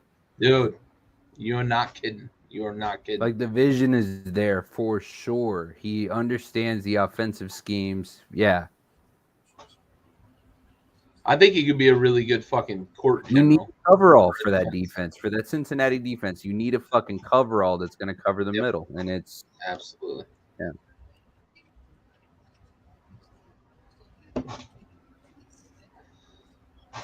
I can't fucking wait to see Joey Burrow next year, dude. This just in. Detroit traded up to Minnesota. Of course they did. No, I'm joking. Damn it. Damn it, I wanted that to happen. You and me both. Wishful thinking. I don't think Minnesota. We're just trying to manifest it. Malik That's Willis it. is We're going trying to be to on the manifest board in the second round. Wow.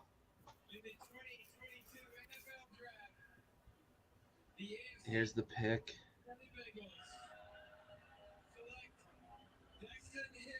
Daxton Hill, safety, huh? I like that pick. Not bad. Look, not bad.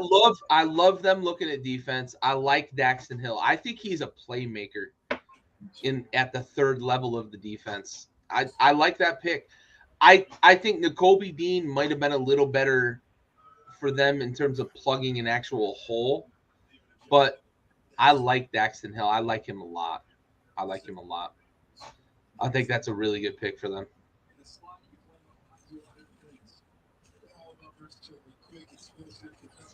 Yeah, because you can play him kind of all over. I think he's a guy that I don't want to. I'm going to tread very lightly in this comparison. I think he's a guy that you can treat a little bit like a honey badger. He's not the honey badger. Listen, I see your sour face, Stove. I already said I'm going to tread lightly. Pick is in. Oh, Jesus Christ. That was quick. I like it. They know what they want.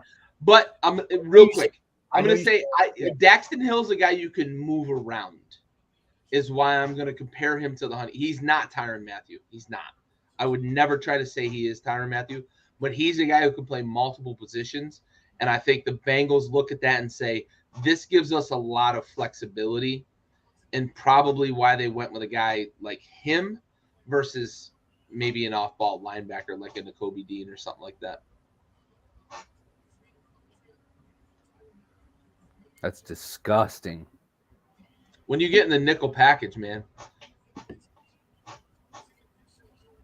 Just to me, when you make that comparison to the honey badger, to me, he doesn't have the size like honey badger, and so and that's where. But I get what you're.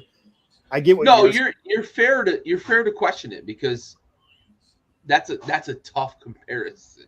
He's a utility player in the secondary, I think, is just the common. I think that's probably closer to where I was going, but no, Stove, you're right though, right? Like it's a bold comparison. It's a bold comparison to go. I mean, it's an incorrect one, I think, is the word you're looking for, but maybe. I think Stove's about to shit on my comparison. Is that what's going on? he's probably gonna fucking mute your mic, dude.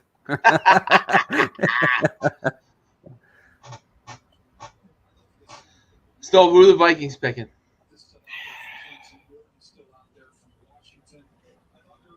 Honestly, I think you need some defensive help here. I agree.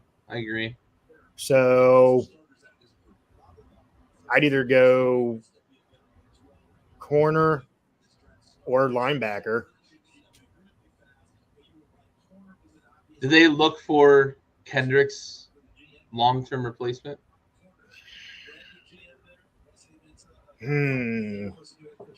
Or do we see them look for a cover guy? I think is you're that going to worth go the first round pick right now, though? Maybe I not. think you're going to go cover guy. You think cover guy? Yeah. Cover guy is probably the value. If you're looking for a guy that's going to replace Kendricks, it's probably not here.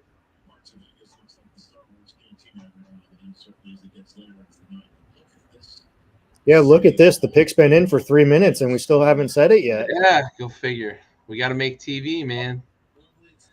We're past 11:30 though. Let's get this show on the fucking road. I know. I said 2:30. I said 3:37. In my mind, I said 3:37 is how long it was going to go. Dude, you might have nailed that. I really thought though, You like might have nailed that. after like the first 12 to 13 picks went, I was like, be wrong. We're gonna get now done. they're buying time. Yeah.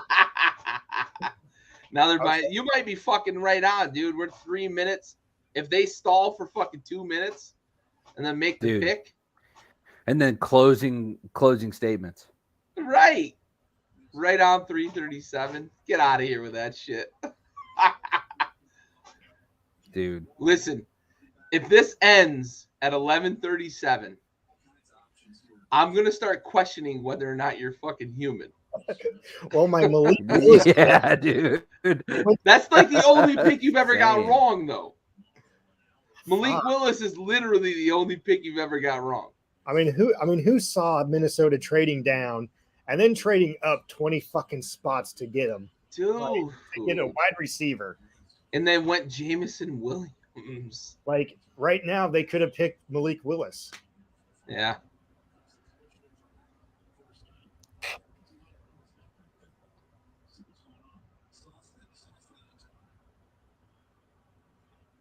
Oh God, we're teeing something up.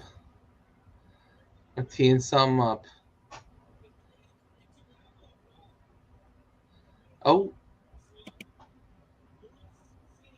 Lewis Seen, safety.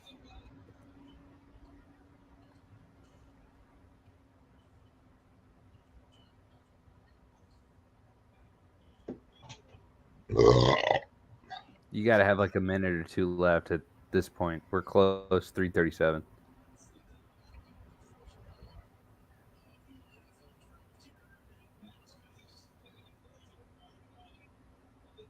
You already said that, Roger.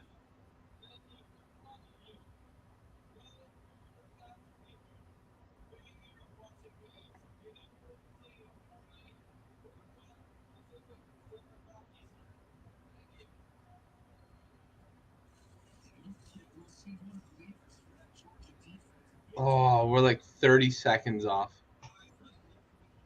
Oh well. Oh, Also, that's a terrible pick. yeah, yeah. That's a terrible pick. All right, it just ended for me. So you were actually like 15 seconds off. Yeah. You were fucking right on there, Stove. Eh. Dude, that's a fucking Dude, you were pick seconds off. Fuck to off. Come finish on. the first round. 8, 9, 10, 11, 12, 13, 14. Okay, so real quick, Detroit is the 14th pick in the second round. We're still scheming Malik Willis. Yes. I love it. I love it. Seattle He has to survive Carolina. Seattle, though, is 4 I picks don't think ahead. Seattle's picking a quarterback this year. Oh, shit. They got 2 picks ahead of it. I don't think Seattle's picking a quarterback this year. I'm 100% convinced that Seattle is going to ride or die with Drew Lock this year. I think you're right. So Detroit second round, Malik Willis. I think that if he survives Carolina, Detroit's going to get him in the second round. Who's Houston's quarterback? Davis Mills. They're riding with him this year. I gotta piss. I'll be right back though. Oh. Seattle, Indy, Atlanta, Cleveland, Baltimore, Detroit, Washington, and Chicago. Ooh, Minnesota's got the next pick too? No. Oh, Tampa Bay. Tampa Bay, then Minnesota again.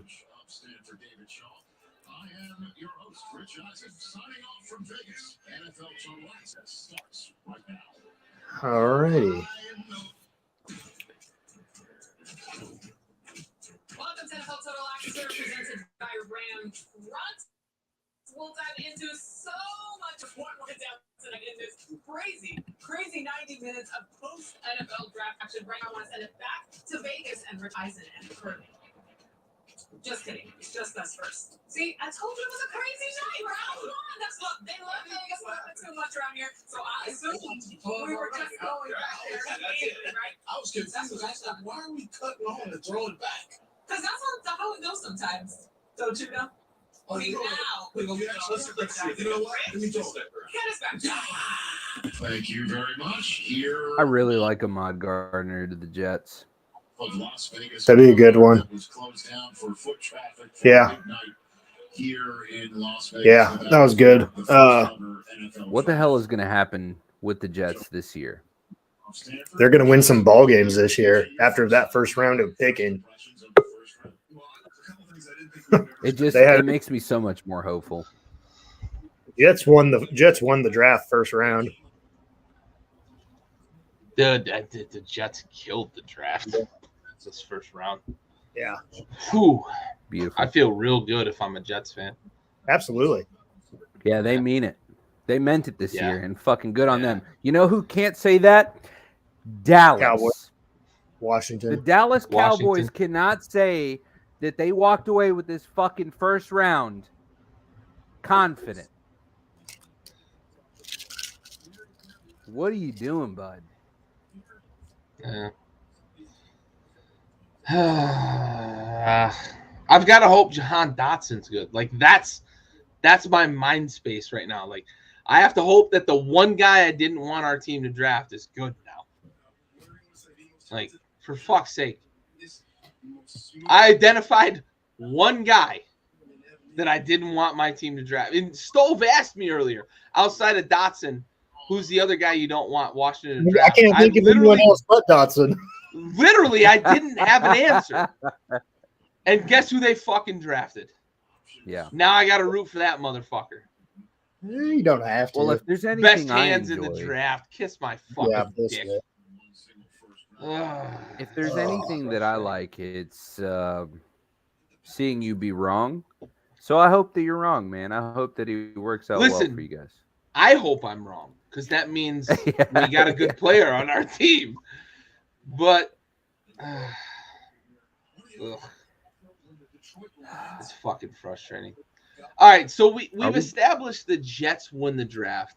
I'm gonna ask, outside of the Jets, who did well here in the first round? Who's a team that addressed concerns?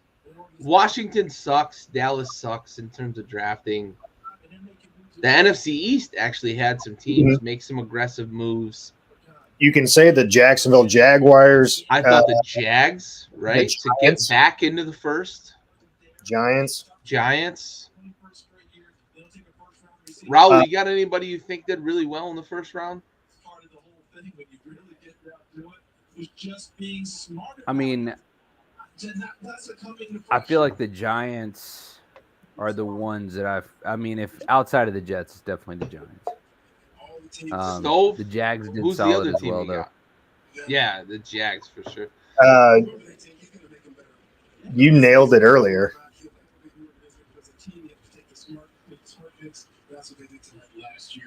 Seattle. Yeah. I think for where they're at too. Yeah. I think that context matters, right? We are programmed to think about the fact that context matters. For Seattle, yeah, I'm with you. That's a good pick. You know, building a foundation. They've still got plenty of capital. The Ravens, I'm so glad you brought that up, Raul. Why are the Cardinals giving up a lot of draft capital to get Marquise Brown? What are they doing? And then the Ravens turned that into that a was couple my of really question. good As soon as I picks. found out about Marquise Brown, it was just wow. It just seems Yo, it's the such Ravens a wasted cashed effort. in. The Ravens cashed in on fucking Hollywood Brown. Good Lord. So if you had the numbers on that, they got 3 picks out of that and gave up. Oh my God.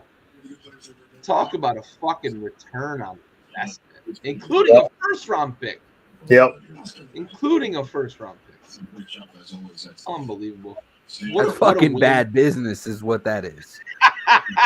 I mean, hey, that's we talked about it a little bit too. Like when the trade happened, like I mentioned Zach Ertz, and Stove rightfully questioned whether Zach Ertz is a guy who's going to take looks away from Marquise Brown.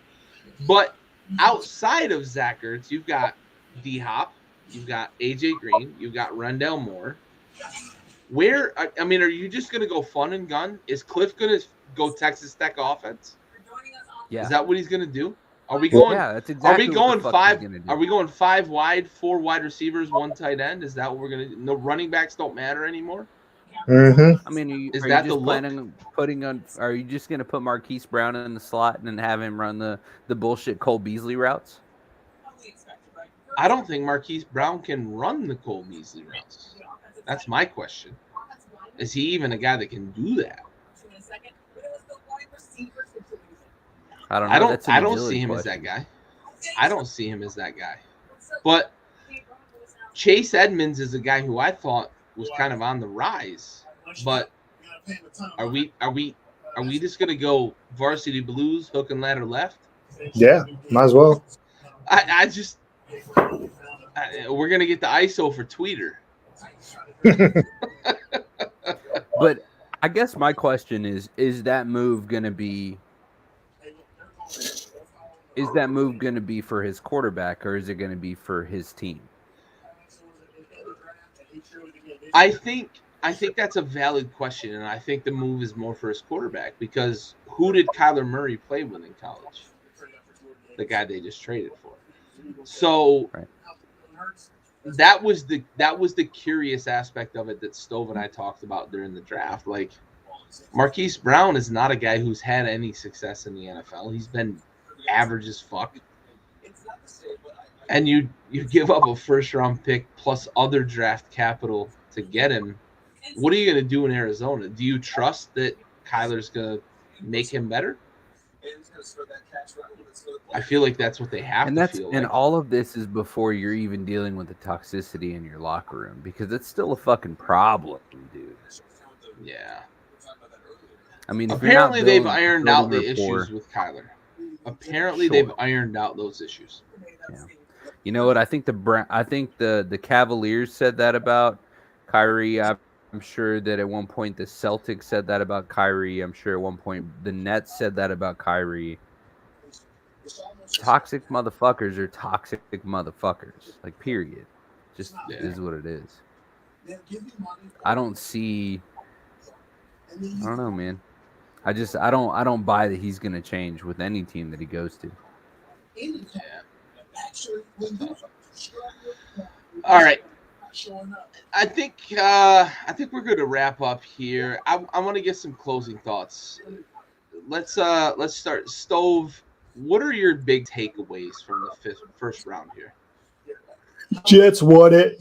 Cowboys, Falcons, and Commanders lost the draft, and it will show this next year. Yeah, I agree with you. Lumping the Falcons in. I mean, Drake London, that's not a good pick. That's not a good pick for sure. You're losing Ridley, and you're going to try to replace him with a guy like Drake London. Mm-hmm. Not here. No. Raul, what sort of closing thoughts you got here with round one? I like the Jets. I'm happy for them. I'm glad that we got some more protection from my boy Joey Burrow. And maybe some from having back on the field with some failed defensive performances. And then yeah, I mean, I'm gonna lump the Falcons and the Cowboys and the fucking Patriots into the loser bracket here.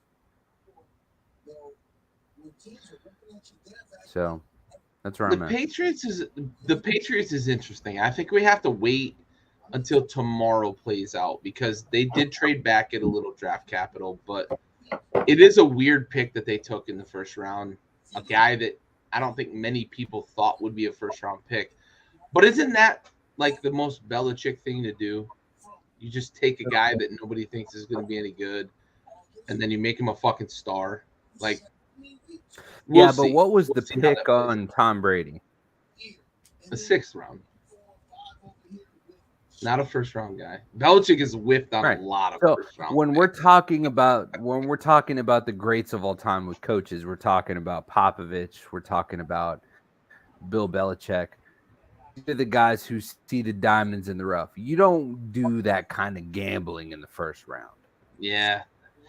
It is an interesting pick in the first round. So we will see how that plays out. Yeah. If Belichick's right, whatever. But it might be one that we can hang our hat on and say, you really fucking whiffed on this one. Like a N'Keal Harry, who has now requested a trade out of New England for the 2nd straight year.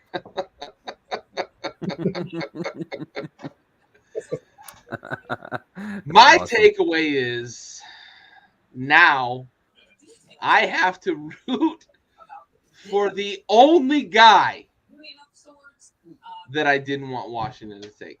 I have to wish and hope that he's good. Despite the fact that I went into this draft saying there's only one way we fuck up our first round pick. And guess what we did? We went down that lonesome road with Jahan Dotson. Oh, I'm so disappointed in that. You know, all I'm hearing though is that you know that you're like it's just a knowledge and a complete confidence that your team is going to fuck up, and then you manifest it. And maybe it's very possible. And then it does happen. And the fact that you know it's going to happen and you're still supporting the team, it's both a testament to your team or your dedication, but it's also a testament to just, kind of the same boat that the Cowboys are getting into. Right. We them boys. And that's, it's just you guys are a couple decades out from any kind of glory. Actually, we enjoyed glory about 3 years apart from each other. All right, fair enough. Well, then we're in the same boat. Look, I mean, we're Either in way, the same boat. We might just be like foreign midships on that boat, but we're in the same boat. dude, we're so on the same boat that we're in the same fucking division, and we're all kind of grouped Exactly. together. The only difference is that Exactly. I guess the We're Eagles have a sitting most here- recent We're Super Bowl sitting here win. talking about 90s glory while the Giants and Yeah, the goddamn fucking Philadelphia Eagles have both won Super Bowls in years that start with a 2. yeah. Yeah. Anyway, We're hot dog water. we are dog water. This has been the draft day special for Tailgate Trash Talk. Raul, we appreciate you hopping on late here in the show, getting them insights, talking shit about the Cowboys. Stove, appreciate you, buddy, hanging in for the long haul. This has been fun. It's been an interesting first round. What would you call this first round, Stove? Long. Didn't need to be. Didn't need to be. You're not wrong. The pick was in several times. Several times. Go to And we commercial break. waited 4, 5, 6, 7, 8, 10, 12 minutes sometimes for that pick to get announced. Yep. But at any rate, this has been Tailgate Trash Talk Draft Day Special. We appreciate everybody that came out. Aaron, Dad, Raul, appreciate you jumping on here with us. We are out.